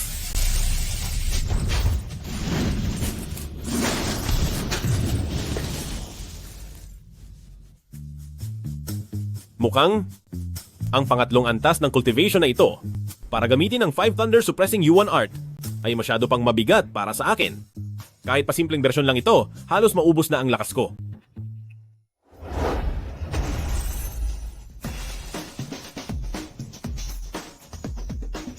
Feng Yanhan, di ba? Kahit hindi pa tayo nagkikita ng personal, ang unang regalong ito para sa ating pagkikita ay ibibigay ko na ng maaga sa iyo Masiyahan ka sana rito. Sige.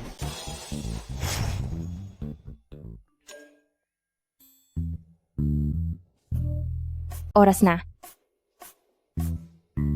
Bakit parang itong misis ko pa ang mas mukhang nagmamadali kaysa sa akin? Pero hindi pa ito ang tamang oras para sa ating pagsasama. Kung masira agad ang focus ko.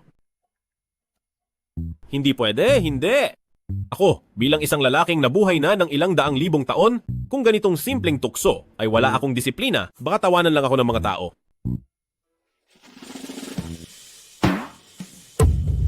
Ay naku! Mas okay ng pagtawanan kaysa sa maging walang kwenta. Sugod.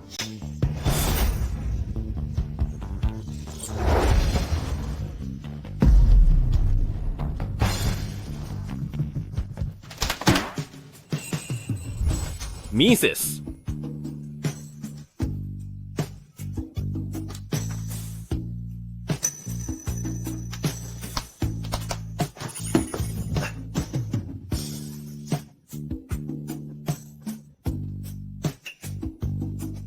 Uminom ba si Mrs.?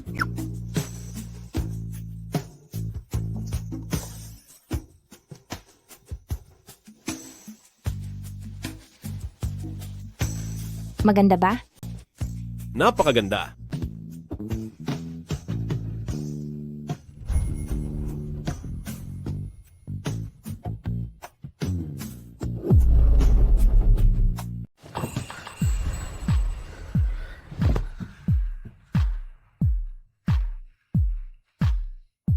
Bakit ang mga titig niya ay parang sa isang mabangis na hayop?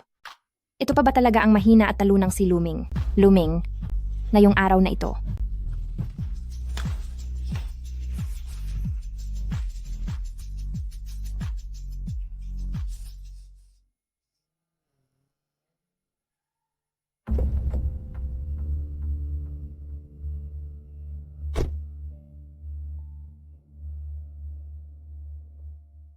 Batang Panginoon.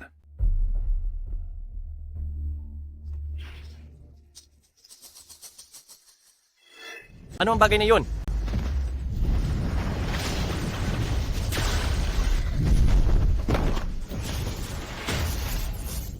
Bilis! Dali! Pigilan nyo yan! Dad, brother! Bilis! Pumarito kayo! Yan, Han. Yan, Han. Anong nangyayari? Dad! Gusto akong parusahan ng espadang ito. Ito. Ano ang bagay na iyan? Bilis! Pigilan nyo yan! Bilis! Ano pang hinihintay niyo? Kung sino man ang makakasira sa espadang iyan, bibigyan ko ng $100 milyong. Sige!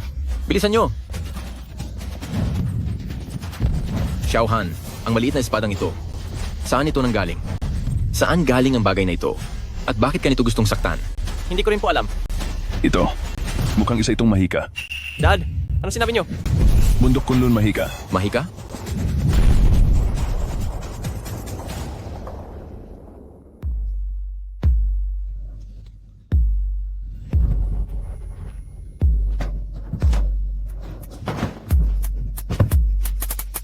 Luming, tulungan niyo ako. Luming, gusto ko. Hindi. Hindi pwede. Masyadong manipis ang enerhiya sa mundong ito. Kung sasayangin natin ang pagkakataon na magsanay ng magkasama, baka hindi na tayo kailanman magtagumpay. Pero sa sitwasyon ngayon, kung hihinto ako, sa bahay na ito sa hinaharap, hindi na ba talaga ako makakaharap sa inyo? Luming, bakit ka huminto? Huwag mong sabihin kagaya ka ng dati na wala pa ring silbi. Ay, eto, paanong mangyayari iyon? Ipikit mo muna ang mga mata mo.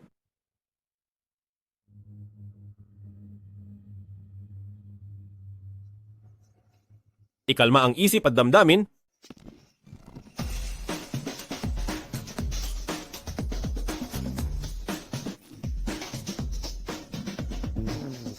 Buwisit. Muntik na akong mabigo sa lahat. Sinasabi ko na nga ba? Ang gulo lang ang babae sa bilis ng pagsasanay ko.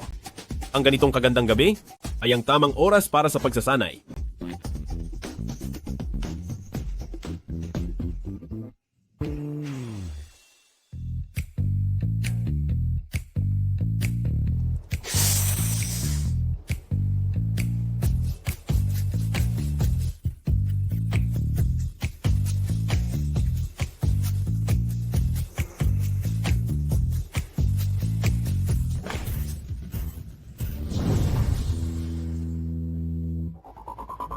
Lintik, walang silbi ang kunlun immortal na yan. Big brother, kunin mo ang espada ko. Opo, masusunod po. Kung gusto mo akong tapusin, tingnan natin kung may ibubuga ka talaga.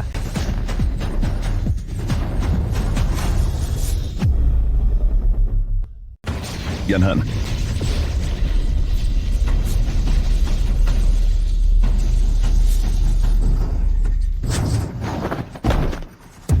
Anak ko. Anak ko, Yanhan. Yanhan, gising. Anak, gumising ka. Ambulansya, may tao ba rito? Ambulansya. Anak ko, anak ko.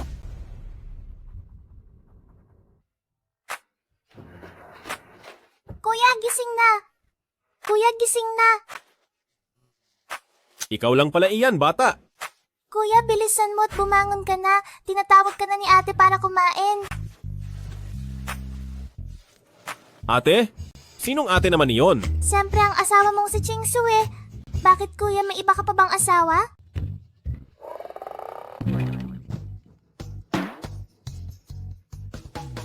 Kailan pa nagising ang ate mo? Hindi ko po alam. Matapos ang buong magdamag na pag-iensayo, sa sobrang pagod ay nakatulog ako, at pagkatapos niyon ay nawalan na ako ng malay. Ang asawa ko, posible kayang habang natutulog ako ay... Kuya, tara na.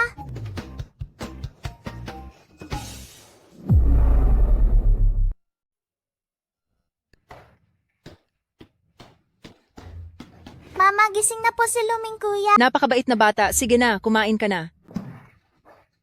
Xiaoming, halika na at kumain. Magandang araw po, Batang Panginoon. Ako po ang bagong housekeeper. Ako po si Zhao. Maari niyo po akong tawaging Butler Zhao. Ah, nasaan po si Butler Wu? Tinanggal ko na si Wu Xingui sa trabaho. Tinanggal? Mabuti naman na tinanggal siya. Sinasabi ko sa iyo, ang matandang iyon... Tita Kai, tapos na akong kumain. Mauuna na ako sa kumpanya. Sige, mag-ingat ka sa pagpunta roon. Pagdating sa trabaho, huwag mo sanang masyadong pagurin ang sarili mo. Paalam po, ate. Paalam, Kai. Sandali, May kailangan ka pa ba? wala naman po. Anong nangyayari? Kagabi lang ay sa iisang kama kami natulog. Bakit ngayon parang ibang tao na naman siya? Ganito ba talaga ang mga asawa dito sa mundo ng mga tao? Xiaoming, nagkasala ka ba at muling pinagalit si Ching Shui? Hindi naman po, okay lang po kaming dalawa. Hindi ako naniniwala. Kung hindi mo kinalaban si Ching Shui, bakit ganyan ang naging kilos niya? Tita Kai, nami-misinterpret niyo po ako. Kung hindi kayo naniniwala, tanungin niyo si Xiaoya. Wala po akong alam. Ay, ang batang ito. Noong isang araw lang ay pinalakas mo ang loob ko. Sinabi mong dapat akong maging mata. Tapos na po akong kumain. Mauna na po ako sa inyong kumain. Mag-iensayo na muna ako. Bye-bye. Ang reaksyon ng batang ito, bakit kabaligtaran ng sa ate niya? Xiaoming, nabalitaan ko. Nabalitaan ko na ipinakilala ka ni Ching Shui sa maraming batang babae dahil gusto niyang magkaanak ka sa kanila. Totoo ba ang lahat ng ito? Siguro ang sinasabi mong gagawin mo nitong nakaraan ay tungkol dito? Totoo ngang nangyari ang bagay na iyon. Ngunit, Xiaoming, kailangang paalalahanan ka ni Tita Kai. Ginagawa ito ni Ching Shui para kay Pamilya Lu. Para sa ikabubuti ng nakararami. Bilang isang lalaki ng Pamilya Lu, huwag mong gawin iyan kay Ching Shui. Naiintindihan mo ba? huwag po kayong mag-alala, Tita Kai. Agad ko silang tinanggihan noong pagkakataong iyon. Hindi naman ako ganong uri ng lalaki. Mabuti naman kung ganoon. Totoo po yan, Mama. Hindi ganoon ang ugali ni Kuya. Aba, itong batang ito. Nag-uusap ang mga matatanda pero nakikinig ka pa? Kuya, Tita Kai, tingnan niyo po ito bilis. Anong nangyari? Bakit nagmamadali ka? Ito ang balita sa ulo ng mga nagbabagang balita. Nilusob ang Feng family ng mga misteryosong tao. Labis na napinsala ang Feng Yanhan. At hindi pa malinaw kung wala na ba siya.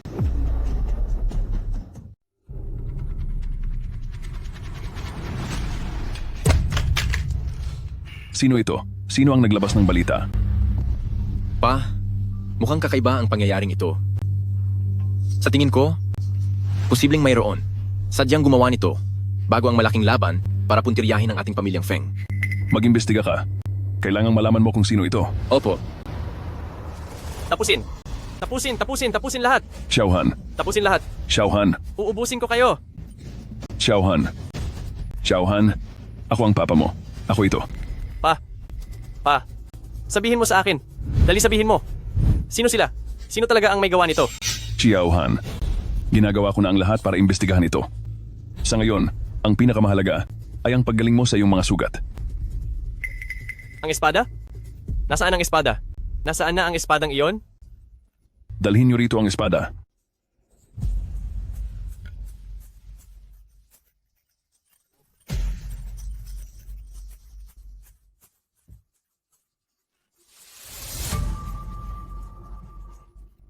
Xiao Han, imbestigado ko na iyan. Isa lang naman iyan, isang ordinaryong espadang gawa sa kahoy. Pinakamaraming nagbebenta ng ganyang disenyo ay sa Antique Street. Sa Antique Street? Posible kayang si Pamilyang Fang iyon? Pamilyang Fang? Parang imposible. Bagamat, mahigit sa kalahati ng Antique Street ay pagmamayari ni Pamilyang Fang. Ngunit kailanman ay walang naging alitan si Pamilyang Fang sa ating Pamilyang Feng. At isa pa, ang pakikitungo ni Elder Fang sa atin ay medyo... Pa, makinig ka sa akin. Ngayong nasa tuktok na, ang Pamilyang Feng. At narating ko na ang simula ng yugto ng Danjin. Walang katiyakan na ang tuso na si Fang Shanyue ay hindi tayo ituturing na malaking banta para sa kanya. At bukod kay Fang Shanyue, sino pa ang maaaring makakuha ng tulong mula kay Bundok Kunlun?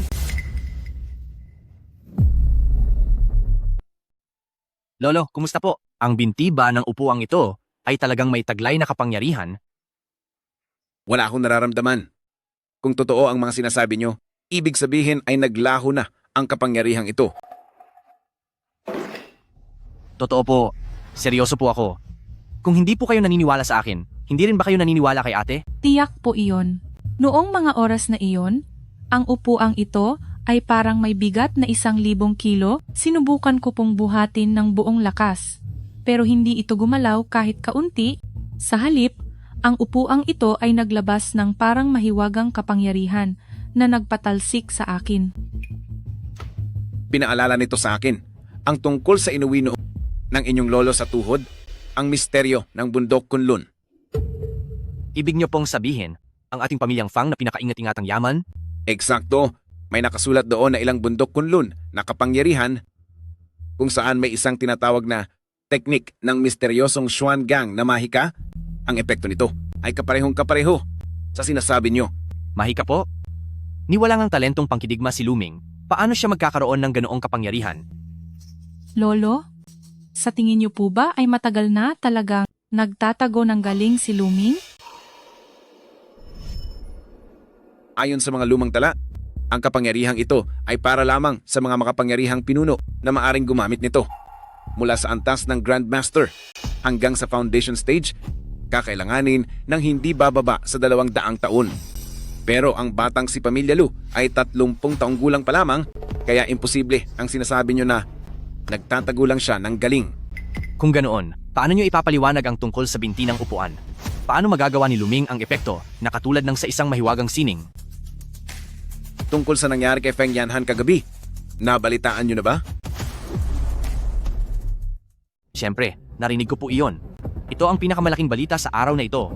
Ang Feng Yanhan ng Feng family, sobrang yabang ng batang iyan kamakailan, wala na siyang kontrol. Sa wakas, nagkaroon siya ng malaking problema ngayon. Talagang nakakasiyang malaman. Lolo? Bigla mong nabanggit ang tungkol dito. Mayroon ka bang iniisip na dahilan? Nagpunta rito si Feng Yanhan para makipagkita sa akin kahapon. Tamang-tama at nakita niya ang manugang ni Pamilya Lu. Naging sobrang walang galang siya at minaliit ang babae na uwi pa nga sila sa pag-aaway.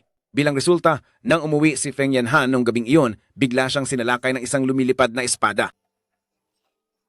Alam ko na, ang Lin Qingxue na iyon ang tunay na eksperto. At siguradong siya rin ang nagturo ng mga pamamaraang ginawa ni Luming. Bago ka magsalita, gamitin mo muna ang utak mo, okay? Jian Chen, huwag kang basta magsalita. Makinig ka ng mabuti kay Lolo. Pero may punto naman ang mga sinasabi ng batang ito. Sa loob lang ng isang araw, 2 insidente ng kakaibang mahika ang may kaugnayan kay Pamilya Lu. Kung gayon, hindi na ito isang simpleng nagkataon lang. Lolo, ang ibig niyo po bang sabihin? Mayroong makapangyarihang tao sa likod ni Pamilya Lu? Pero sa limitadong impluensya na mayroon si Pamilya Lu ngayon, paano siya magkakaroon ng kakilalang gayong kalakas na tao? Tama? Yun nga. Paano kung ang taong iyon ay dati pa talagang bahagi ng pamilya Lu? Bahagi ng pamilya Lu?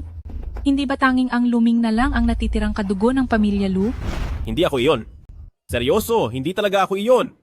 Brother-in-law, alam ko pong hindi kayo. Pumunta lang ako rito para sabihin sa iyo ang balitang ito. Magandang balita nga iyan. Xiaoya, totoo ba iyan? Sinong tao ang maglalakas loob na saktan si Feng Yanhan? Siguradong sigurado po. At hindi lang ito basta tao, isang espada ang gumawa noon. Isang espada? Opo. At isa itong kasing laki lang ng palad na maliit na espadang gawa sa peachwood.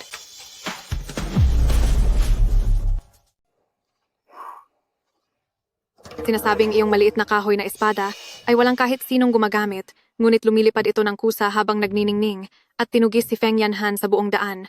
Kahit ang 12 dalubhasa ng pamilya Feng ay sabay-sabay na lumaban, wala silang nagawa para pigilan ito.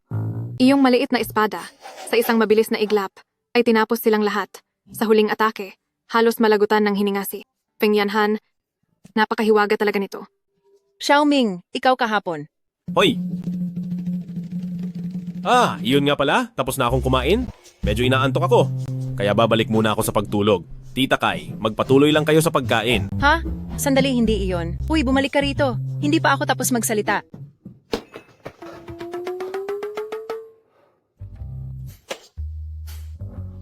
Kapag nalaman nila na ako ang gumawa nito, mahihirapan akong magpaliwanag. Maaaring mabunyag pati ang tunay kong pagkakakilanlan. Sa ngayon, mababa pa ang kapangyarihan ko. Dapat akong manahimik muna at huwag magpakitang gilas. Kailangang pataasin muna ang aking kakayahan hanggang sa marating ko ang yugto ng foundation building.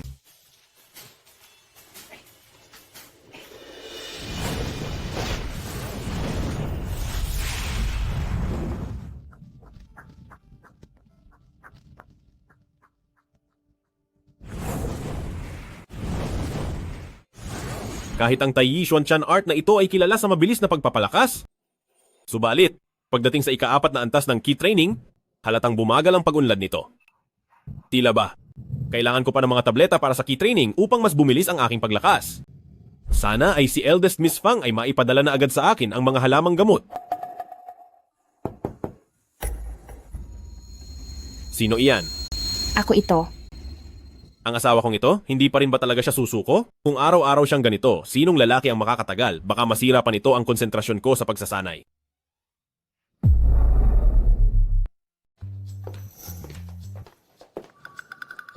Mrs., napakagabi na? Bakit hindi ka pa nagpapahinga? Sumama ka sa akin sa baba. May sasabihin ako sa iyo.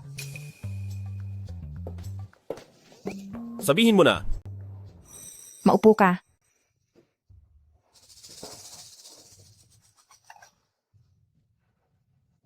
Naku naman, parang hindi naman tayo matagal ng mag-asawa. Pwede mo namang sabihin agad, dahil dyan tuloy ay natatakot na ako. Dapat ay alam mo na may kulang na lang sa 1 buwan, gaganapin na ang patimpalak ng mga dakilang pamilya. Alam ko. Luming, 5 taon na tayong kasal, at matuturing ngang matagal na tayong nagsasama. Pero pareho nating alam na. Mas higit lang tayo, ng kaunti sa magkakilala. Pero ngayon, diretsahan na tayo. Sige. Gusto kong lumahok ka sa patimpalak. At ano naman? Hindi ka man lang ba nagulat? Wow! Gusto mong lumahok ako sa kompetisyong iyon, pero alam mo naman na wala akong kwentang tao. Seryoso ka ba sa... Sige na nga, sasabihin ko na ang totoo. Gusto kong ang aking kapangyarihan sa martial arts ay ilipat sa iyo. Ha? Ililipat mo sa akin ang iyong lakas? Oo. Ang antas ng lakas ng Huajin mid-stage, bagamat hindi masyadong mataas. Ngunit sa ngayon, sa lahat ng mga kabataan ng mga tinitingalang pamilya, ay kasama ito sa top 5. Basta't sa loob ng 1 buwang ito, ay magsanay ka ng mabuti sa Luya boxing technique at sa huli ay makapasok sa top 10. Ang ating pamilya Lu ay mananatili pa rin bilang isa sa 4 na dakilang pamilya. Pero, paano kung hindi ako makapasok? Hindi ba't masasayang lang ang lahat ng pinaghirapan mo? Kung ganoon din lang, hindi ba't mas mabuti pang ikaw na lang ang lumaban? Ikaw ang tanging tagapagmana ng pamilya Lu. Dapat ikaw ang lumaban para respetuhin tayo ng lahat. At sa huli, Kahit hindi tayo makapasok sa top 10, ay mayroon pa tayong pagkakataon na muling bumangon. Ngunit kung ako, na hindi kadugo ng pamilya ang lalaban, anuman ang maging resulta, sa loob ng 1 taon, ang pamilya Lu ay tiyak na mawawala na sa mapa. Naiintindihan mo ba? Naintindihan ko. Sige, pumapayag na ako. Huwag kang magpadalos-dalos. Anong sabi mo? Pumapayag ka na. Oo? May problema ba roon? Ikaw, pumayag ka na lang agad. Sigurado ka ba talaga? Sa puntong ito, nasa bingit na ang pamilya Lu sa krisis ng buhay at kamatayan, ikaw na hindi man lang kadugo, ay nagagawa ito para sa amin. Ako na pinuno ng pamilya Lu. Kung magtatago pa ako, lalaki pa ba ang tawag sa akin? Mayroon akong maliit na suwestiyon. Ito ay, magsasanay muna ako sa sining ng pakikipaglaban. At pagdating ng mismong araw ng kompetisyon, saka mo ilipat sa akin ang lakas mo, sa tingin mo? Ano sa palagay mo? Ganyan din ang iniisip ko. Sakto. Mukhang pareho ang ating iniisip. Hindi. Hindi eksaktong pareho. Hindi eksaktong pareho? Anong ibig mong sabihin? Kaya ako pinili na sa 1 buwan pailipat ang lakas ko sa iyo ay dahil gusto ko sa loob ng 1 buwang ito ay magdala ako ng iyong magiging anak.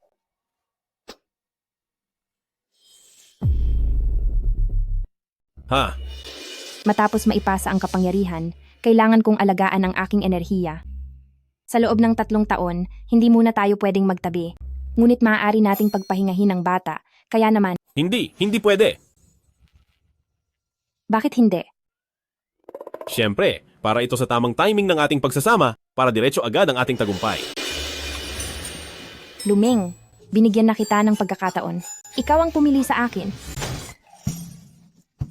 Tungkol sa bagay na ito ang iniisip ko. Tingnan mo, sa loob ng 1 buwang ito, kailangan kong mag-ensayo ng kamao.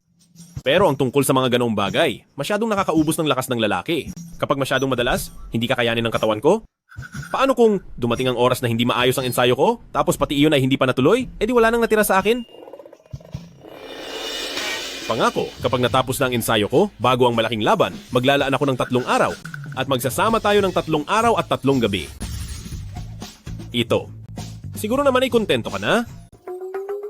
Lumeng, may sakit ka ba sa utak? Anong ibig mong sabihin na kontento ako? Para namang sinasabi mong gustong-gusto kong makipag. Hayaan mo na, hindi na ako makikipag-usap sa iyo. Sige, napagkasunduan na natin.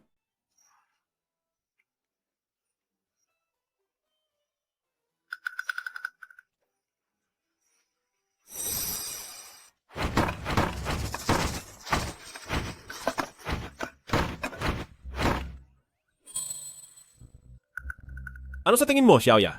Maayos ba ang mga galaw ko? Napakagaling mo, kuya. Minsan ko palang ipinapakita sa iyo pero nagagawa mo na ng napakahusay. Siguradong palihim ka nag-eensayo noon, di ba? Eto. Mahusay na ba ang tawag dito? Gayong ginagawa ko na nga ang lahat para magmukhang mahina. Batang Panginoon, mayroon po kayong panauhin. Sino yon? Si Elda Smith ng pamilya Fang at Fang Wanqing po. Naparito raw po sila para maghatid ng mga gamot. Fang Wanqing. Kailan ka pa nagkaroon ng koneksyon kay eldest miss ng pamilya Fang na siya pa mismo ang personal na naghatid ng mga halamang gamot para sa iyo? Anong mga gamot? Oo nga. Bakit si eldest miss ng pamilya Fang ay personal pang pumunta rito para padalhan ako ng mga gamot? Paano ko naman malalaman? Tinatanong nga kita, kuya. Naiintindihan ko na. Mukhang ang dahilan ay dahil sa upuan na iyon. Maari pa nilang isipin ang tungkol kay Espadang Peachwood, kaya naman si Fang Wanqing ay gusto akong subukan. Pero kahit anong mangyari, hindi nila maiisip na isa akong immortal mula sa langit. Mas mabuti pa, nahayaan na lang silang manghula ng manghula. Kuya, ano ang iniisip mo? Wala lang ito.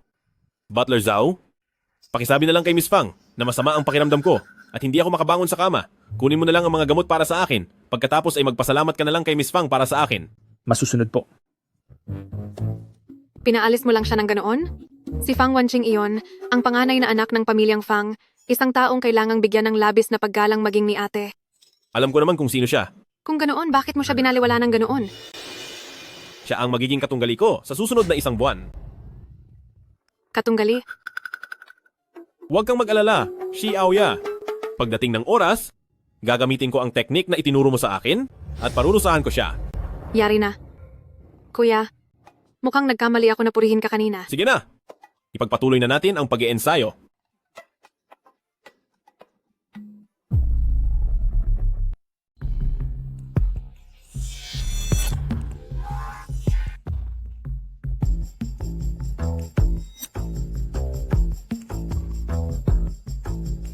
Sa wakas nakarating na rin ako. Nakuha ko na ang perpektong level.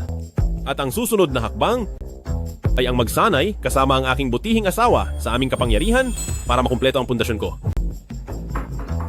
Luming. Napakaswerte ko naman. Saktong dating mo, mahal na asawa. Tuloy po kayo.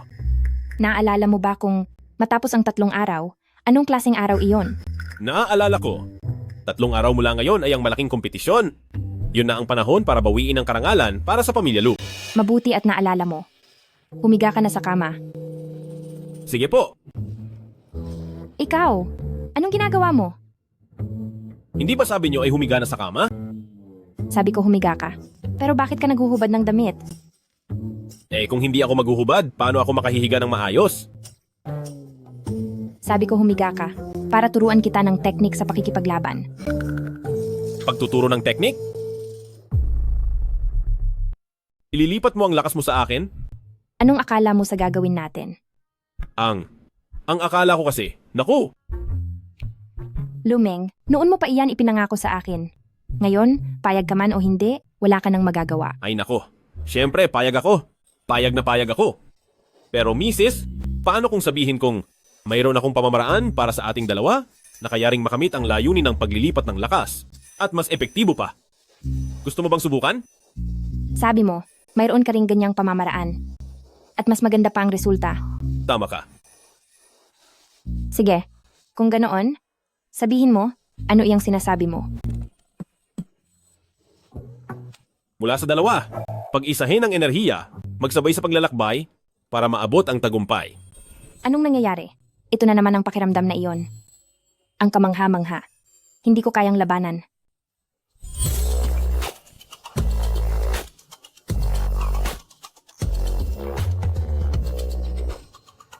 Luming, noon ay ikaw naman itong laging ayaw at tumatanggi. Pero bakit ngayon ikaw pa itong nang-aakit sa akin? Nagkakamali ka. Nagkamali ba ako? Hindi sa ayaw kong makasama ang asawa ko sa iisang silid, kundi dahil ayaw kong pumayag dahil lang sa obligasyong magkaanak nang makasama kita.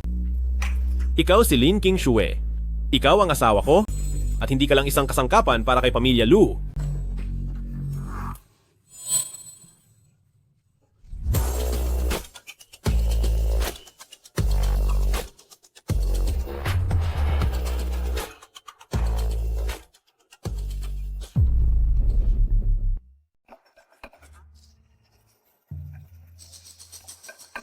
Sister Xiaoya!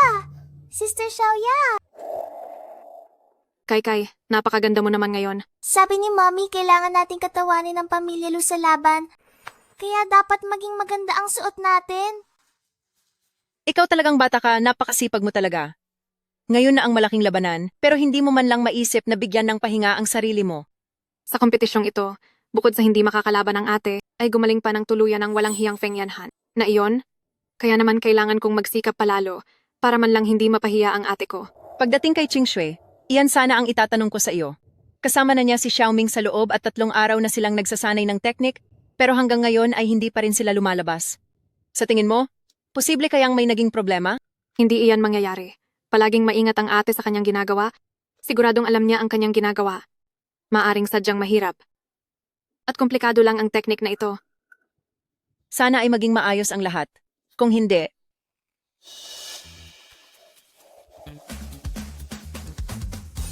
ano ito? Ito ang kwarto ni Kuya. Tignan niyo ang phoenix. Isang phoenix.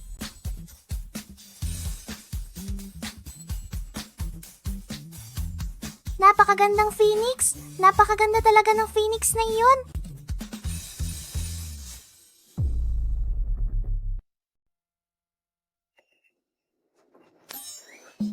Lumeng, ito, paano ito nangyari? Malko, ito ang sinasabi ko sa iyo na dual cultivation technique. Dual cultivation technique?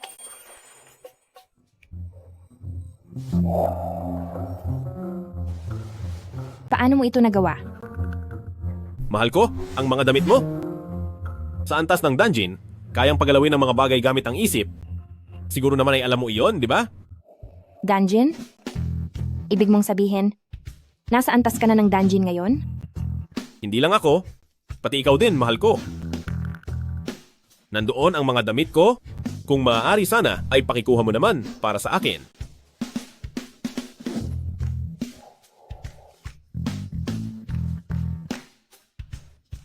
Ako, hindi ba ako nananaginip?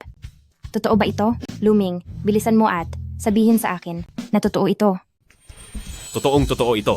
Sa hinaharap ng pamilya Lu, hindi lang ikaw ang nandoon. Nandito rin ako si Luming.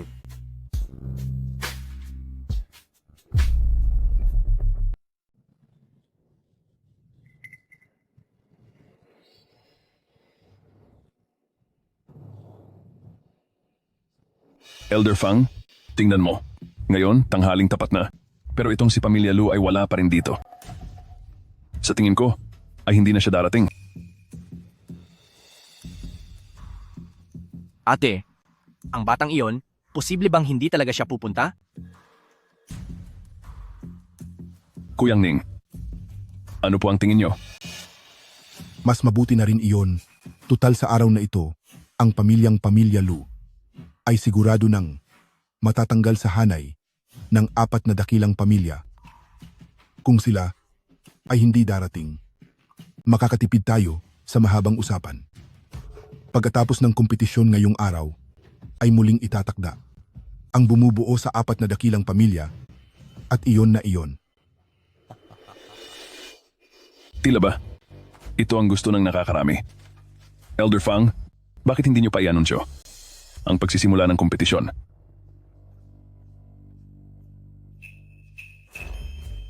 Mga Ginoo, tanghaling tapat na. Inaanunsyo ko na, ang pang-5 taong dakilang kompetisyon ng mga pamilya ay formal nang nagsisimula. Sandali lang.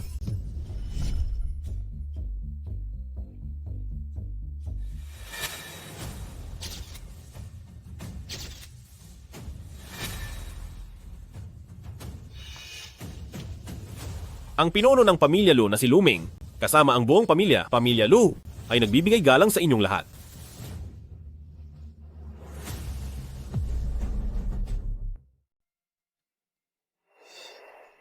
Ang batang si Pamilya Lu na ito, bakit tila nagbago siya ng pagkatao? Mukhang dahil may kapangyarihan na siya. Ay sandali, parang wala naman siyang kapangyarihan. Ganoon pala iyon. Sa huli, ay hindi pa rin ba siya nakapagdesisyon? Sayang naman. Ang batang ito, sa wakas ay dumating din. Nagbibigay pugay po kay pinuno ng Pamilya Lu at sa inyong lahat. Magsiupo po kayo.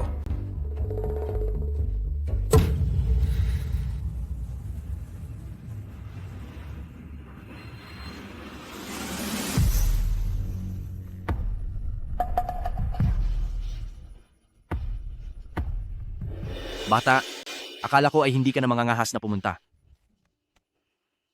Kaibigan, anong tinatawag mo sa akin? Big Brother. Ganyan nga. Mahal ko? Itong si pinuno ng pamilya Ning at si Ning Fenghua, kilala mo ba sila? Bakit parang wala akong maalala tungkol sa kanila? Si Ning Fenghua noong 10 taon na ang nakararaan ay nagkaroon ng malubhang karamdaman. Pagkatapos niyon, si Pamilya Ning ay naging napakatahimik at madalang nang lumabas sa publiko. Bakit? Bakit mo na itanong iyan? Wala lang. Nag-uusisa lang ako. Mukhang interesado ito. Tila ba, hindi magiging masyadong nakakabagot ang araw na ito? Dahil narito na ang mga kilalang pamilya at ang lahat ay narito na. Ngayon ay formal ko nang ipapahayag. Ang kompetisyon ng mga pamilya ay magsisimula na.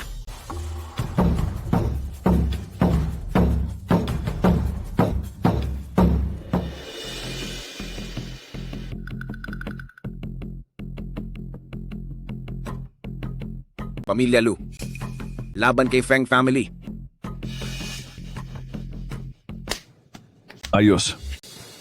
Yari na? Itong pamilya Lu, napakamalas naman nila. Sa unang round pa lang ay makakatapat na nila ang Feng Yanhan na basag ulerong iyan. Feng family at Feng Yanhan. Lumabas na kayo.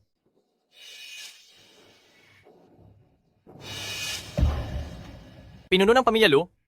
Sa pamilya Lu nyo, sino ang ipapadala nyo para lumaban? Ang hangal mo bang asawa? O iyong cute mong kapatid? Mas mabuti pa, sabay niyo na silang paharapin sa akin. Para naman masubukan ko kung ano ang pakiramdam na may dalawang kapareha. Ang Feng Yanhan na iyon, napakasama talaga ng asal niya. Sinasadya nilang galitin tayo, huwag tayong papadala sa patibong nila. Unang round pa lang naman, para makasiguro, itago muna natin ang ating lakas at maghintay sa susunod na round. Hinding-hindi tayo susuko sa unang laban. Mahal ko, simula ngayon, ako na ang mauunang lalaban para sa iyo. Pero wala ka pang sapat na karanasan sa laban. Ako na lang muna kaya ang lumban. Oo nga po, Xiaoming. Nagsisimula pa lang ang pagsasanay mo. Baka mapano ka pa. Ay naku, huwag na kayong mag-alala. Sa tingin ko, ang batang Feng Yanhan na iyan ay hindi pa tuluyang magaling. Nagpapanggap lang siyang malakas, kaya ako nang makipagsabayan sa kaniya.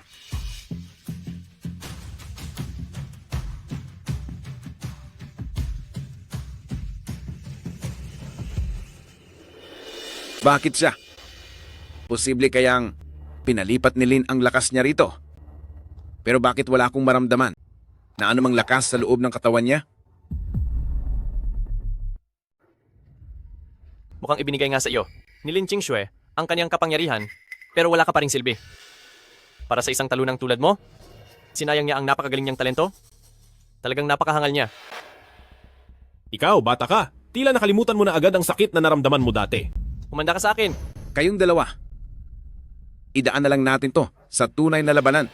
Ang paligsahang ito ay para sa kakayahan, kaya kailangang maging maingat. Kung alam mong hindi mo na kaya, sumuko ka na lang at bawal manakit ng malubha. Ang sinumang lalabag ay tatanggalan ng karapatang sumali sa laban ng pamilya. Naintindihan nyo ba? Naintindihan ko po. Naintindihan ko. Xiaoming, galingan mo. Kuya, galingan mo. Kuya, galingan mo!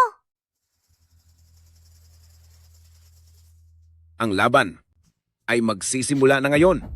Ling Qingxue, bibigyan kita ng huling pagkakataon. Maging babae ka ng isang katulad ko. Para't ngayon din, ay palalagpasin ko na ang talunang ito.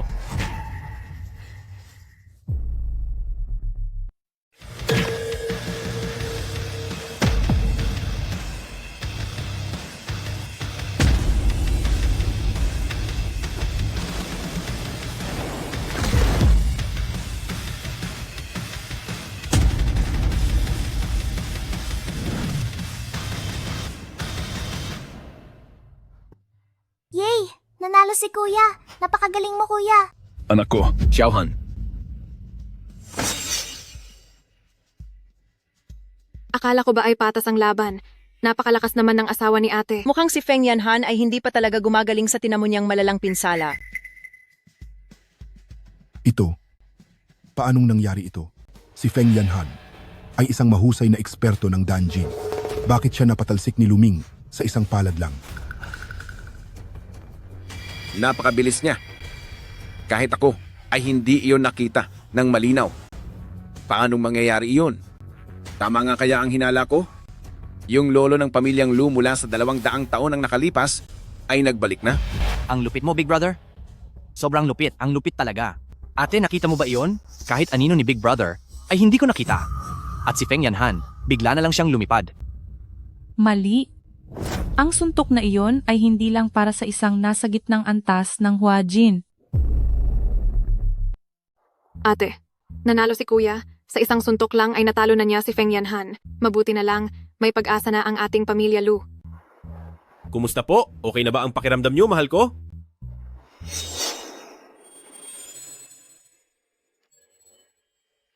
Luming, pagbabayarin kita.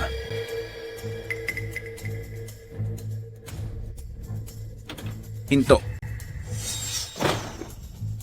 Tabi. Gaganti ako para sa anak ko. Brother Feng, nawalan lang ng malay ang anak mo? Hindi lumabag sa batas si Luming. Pero sumisigaw ka ng ganti at gumagawa ng gulo rito, wala ka na ba talagang respeto sa akin? Ang suntok na iyon ni Luming, malinaw na traidor na atake iyon. Ah, tama. Ang basurang ito, nanlinlang lang. Kung hindi dahil doon, paano siya na nasa Huajin mid-stage? Mananalo sa anak ko? Nasa Danjin early stage ang anak ko. Brother Feng, sa nangyari kanina, nakita ng lahat ang katotohanan. Malinaw na ang anak mo ay naging kampante at nagpabaya. Kaya paano mo masasabing daya ang ginawa ng kalaban?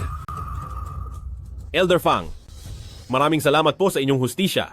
Pero ako ay laging lumalaban ng tapat at hindi ko matatanggap na ako ay pagbintangan. Dahil iniisip ng pamilya Feng na nanalo lang ako dahil sa pandaraya at gusto nilang hamunin ako, ibibigay ko sa kanila ang pagkakataong ito. Napakatapang mo ha? Brother Fang, narinig mo naman siguro yun, di ba? Siya mismo ang naghahanap ng ikapapahamak niya. Kaya huwag mo na akong pigilan. Dahil kapag pinigilan mo pa ako, pasensyahan na lang tayo dahil wala na akong kikilalanin. Luming, kahit na narating mo na ang unang antas ng Danjin, ang karanasan mo pagdating sa labanan ay hinding-hindi uubra sa matandang yan. Napakapabaya mo. Huwag po kayong mag-alala. Alam ko ang ginagawa ko. Anong alam mo ang ginagawa mo? Makinig ka sa akin, kailangan mong... Luming, sigurado ka bang itutuloy mo pang pakikipaglaban kay Brother Feng? Sigurado po ako.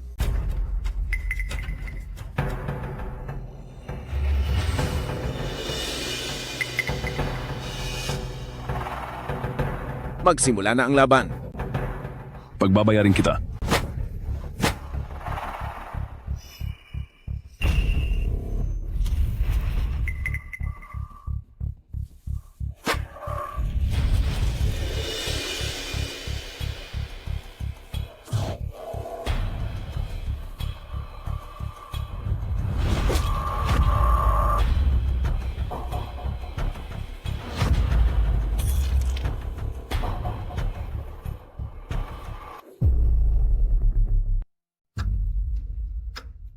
Bata, walang malay na ang tatay mo.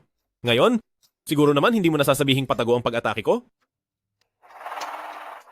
Ito. Siguradong hindi ka lang nasa Huajin level? Siguradong hindi. Ikaw, ano ba talaga ang antas mo? Ang bayaw ko ay nasa dungeon level na. Paano naging dungeon level si Luming? Hindi ba dati siyang isang walang silbi? Tama. Little friend Lu, talaga bang nasa dungeon level na ang iyong lakas? Paano ko ba sasabihin? Parang ganun na nga. Dahil diyan ay mas naging lito ang matandang ito. Kahit paggamitin ni Mrs. Lu ang Xuan Yuan transfer script para bigyan ka ng lakas, hindi ito hihigit sa gitnang bahagi ng Huajin level. Bakit ka nasa dungeon level na agad? Hindi ko po itatago kay Elder Fang. Kaming dalawa po ay gumamit ng isang uri ng pagsasanay kung saan sabay kaming nagsanay gamit ang sikretong pamamaraan ng pamilya Lu. Kaya naman, hindi lang si Luming ang may dungeon level, pati ako ay nakaabot na rin sa antas na iyon. Anong uri ng pamamaraan? Bakit napakalakas nun? Napakakamangha, muling babangon ang pamilya Lu. Ang pamilya Lu ay mayroon palang ganito kalakas na pamamaraan? Sikretong pamamaraan ito ng pamilya Lu. Maging ako ay hindi ito alam dati. Kaya po, Tigil na.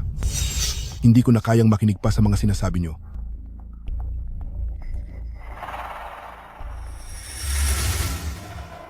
Kaibigan? O sa wakas ay hindi ka na nakatiis? Kaibigan? Bakit ganito ang tawag ni Little Friend Lu kay Kuyang Ning?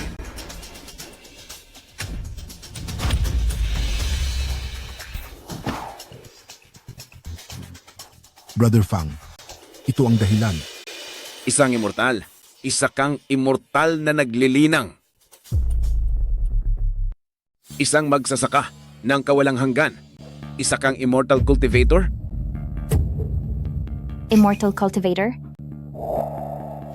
Hindi. Kuyang Ning, mas bata ka sa akin at nakita kitang lumaki. Paano ka naging isang immortal cultivator? Malamang ay nanakawan siya ng kaluluwa. Nanakawan ng kaluluwa? Ang totoong Ning Fenghua, marahil 10 taon na ang nakakalipas, ay wala na. Tiyak na isa siyang masamang mangkukulam. Napakaganda ng mga sinasabi mo. Pero hindi ba't nanakawan mo rin ang katawang iyan? Pati ikaw? Madam, nagkakamali kayo. Hindi ko ninakaw ang katawang ito. Kaya pala biglang nag-iba ang ugali mo. Dahil ikaw ay isang masamang mangkukulam, tinapos mo si Luming at inagaw ang kanyang katawan. Pinagbibintangan niyo lang ako, madam. Hindi ako magiging masamang mangkukulam. Nagkaroon ako ng banal na kaliwanagan. Banal na kaliwanagan. Sa isang iglap, nalaman ko ang sikreto ng aking nakaraan. At nagising ang aking banal na karunungan. Kahit na ang aking pagkatao ay medyo nagbago, ako pa rin ito. Ako pa rin si Luming. Talaga? Siyempre, ang pagnanakaw ng katawan ay pag-iwan sa sariling katawan para sa pilitang makuha ang katawan ng ibang tao. Hindi ganoon ang ginawa ko. Tama na ang daldal. Kahit na naliwanagan ka o nagnakaw ka man ng katawan, para sa akin, wala itong pagkakaiba. Ano man ang mangyari, lahat kayong nandito ay magiging pagkain ng aking 10,000 soul banner.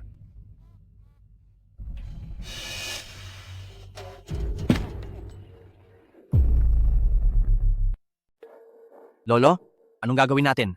Hindi naman tayo mapapahamak lahat, di ba? Hindi. Ang bundok Kunlun ay may mahigpit na utos sa mga monghe na hindi dapat saktan ang mga ordinaryong tao. Lalo na ang mga katulad nating nasa landas ng pagmumonhe. Kung hindi, siguradong parurusahan sila ng bundok Kunlun. Brother Fang, tingin ko, yung ilang dekada mong pagkain ay nasayang lang. Kung hindi lang dahil sa pagiging wanted ko noon pa, paano ako makakapagtago sa maliit na pamilya Ning ng mahigit 10 taon? Immortal Master, pwede mo bang tulungan ulit at iligtas ang tatay ko pati na si Feng Yanhan? Feng Zhengnan, ang pamilyang Feng family nyo ay nakikipagtulungan sa masamang monghe. Ikaw.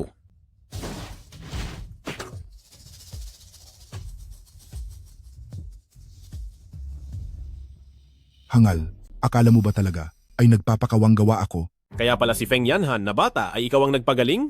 Kaya pala nagtataka ako kung bakit ang bilis niyang bumalik ang lakas. Kung hindi lang dahil sa paghahanap sa mga kasamahan nating monghe, bakit ko itataya ang panganib na mabunyag ang katauhan ko para lang gamutin siya? Salamat na lang. Sulit ang pagsasakripisyo ko. Sa pamamagitan ng iyong espiritu, makakaakyat na ako sa antas ng Golden Core Stage. Sa oras na yon, mababago ko na ang takbo ng laban. Babalik ako sa Kunlun para makapaghiganti. Ha ha ha. Luming, ano yung sinasabi mong ikaw ay heavenly enlightenment? Ibig bang sabihin ay isa kang immortal? Oo. Little friend Lu ay hindi po Senior Lu. May tanong ko lang po kung ano na ang antas ng inyong kapangyarihan. Tama po, Big Brother. Ikaw na lang ang tanging makakaligtas sa amin. Ang antas ng aking kapangyarihan. Hayaan niyo ako na magsabi sa inyo, ang antas ng kapangyarihan niya ay maagang yugto ng foundation building, habang ako naman ay nasa rurok na ng antas. Tama ba ang sinasabi ko?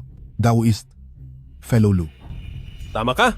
Pareho lang silang nasa foundation building. Siguro naman ay may laban pa, di ba? Bata, akala mo ba, ang antas naming mga tagalinis ng kaluluwa ay kapareho ng sa inyong mga mandirigma, ang namumuwalat at ang perpekto? Paanong silang magkakatapat?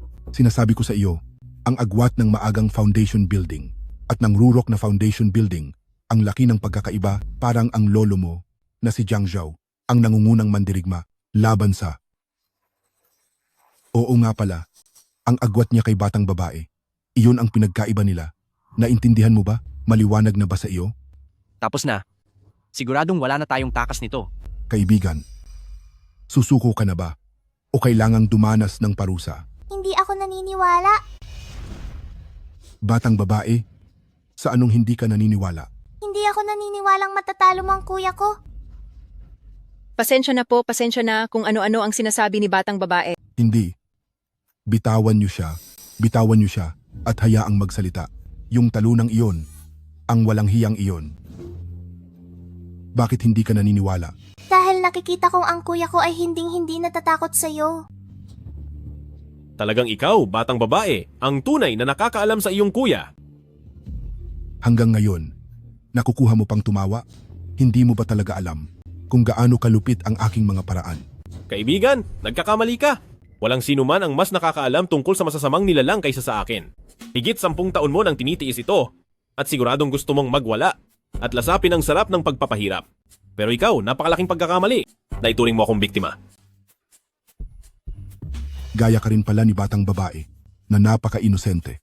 Sige, dadalhin kita sa loob ng aking 10,000 soul banner para mahimasmasan ka.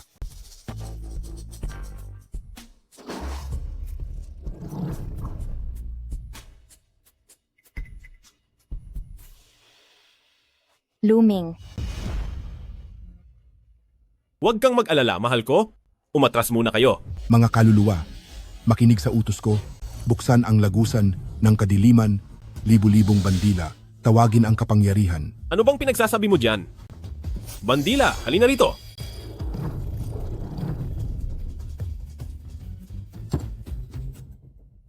Hindi. Papaano ito? Paanong nangyari ang lahat ng ito? Masamang nilalang? Tama ang sinabi mo na sa pagitan ng antas ng foundation building ay mayroon talagang agwat. Ngunit, hindi ang agwat ko sa iyo, kundi ang laki ng lamang ko sa iyo.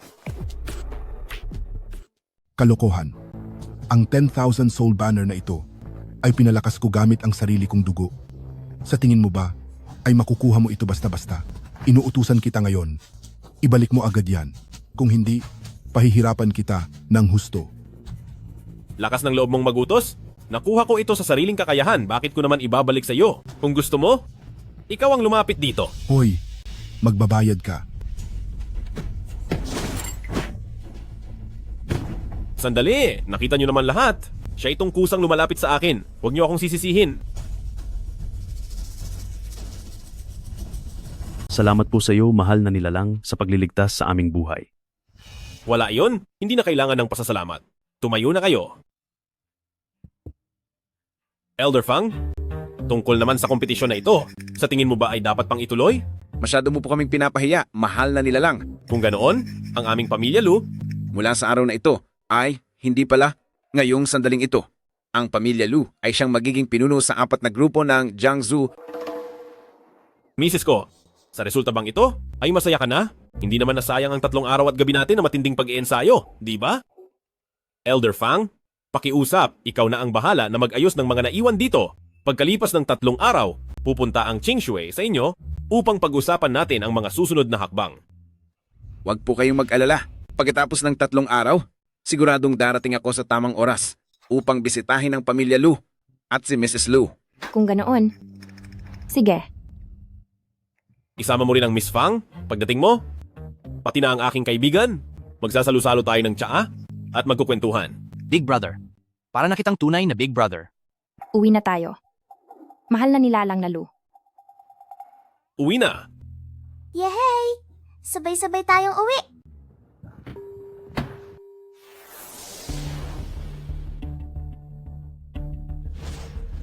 Espiritual na liwanag ng reinkarnasyon. Bakit? Anong nangyari? Ano po ang may paglilingkod ko, sir? Ha. Anong nangyayari? Nabuhay ang lalaking iyon. Nagtagumpay. Nagtagumpay ang muli kong pagsilang. Ha. Ang aurang ito. Bakit napakapamilyar? Luming. Walang hiyang matanda. Ikaw pala yan? Hindi. Hindi ito ang iyong guro. Mapanlin lang. Hindi ko akalaing sasapit ang araw na ito sa iyo. Pagpapatawag sa 10,000 kaluluwa. Netherworld bilang landas. Bandilang gumagabay sa libu-libong espiritu. Sakripisyo ng dugo para sa pagkatuyo ng lahat. Simulan na. Bandila ng mga kaluluwa? Sandali. Tingnan mong mabuti. Ang aking sining ng reinkarnasyon ng kaguluhan ay ganap na. Kahit muli akong isinilang ngayon, taglay ko pa rin ang malakas na kapangyarihan. Baka naman, gusto mong sabay tayong mawala? O talaga? Ganun ba? Ha. Mabuting disipulo. Alam ng guro mo na marunong kang makinig. Siyempre, marunong akong makinig. Kaya naman, tatapusin na kita ngayon. Sinasway mo ba ako? Bastos. Ano man ang gusto mong sabihin, doon mo na sabihin sa aking 10,000 soul banner. Sa huling sandali, tanikalan ng kaluluwa sa 3 yin. Bandilang yumayanig sa 9 na kadiliman. Laban.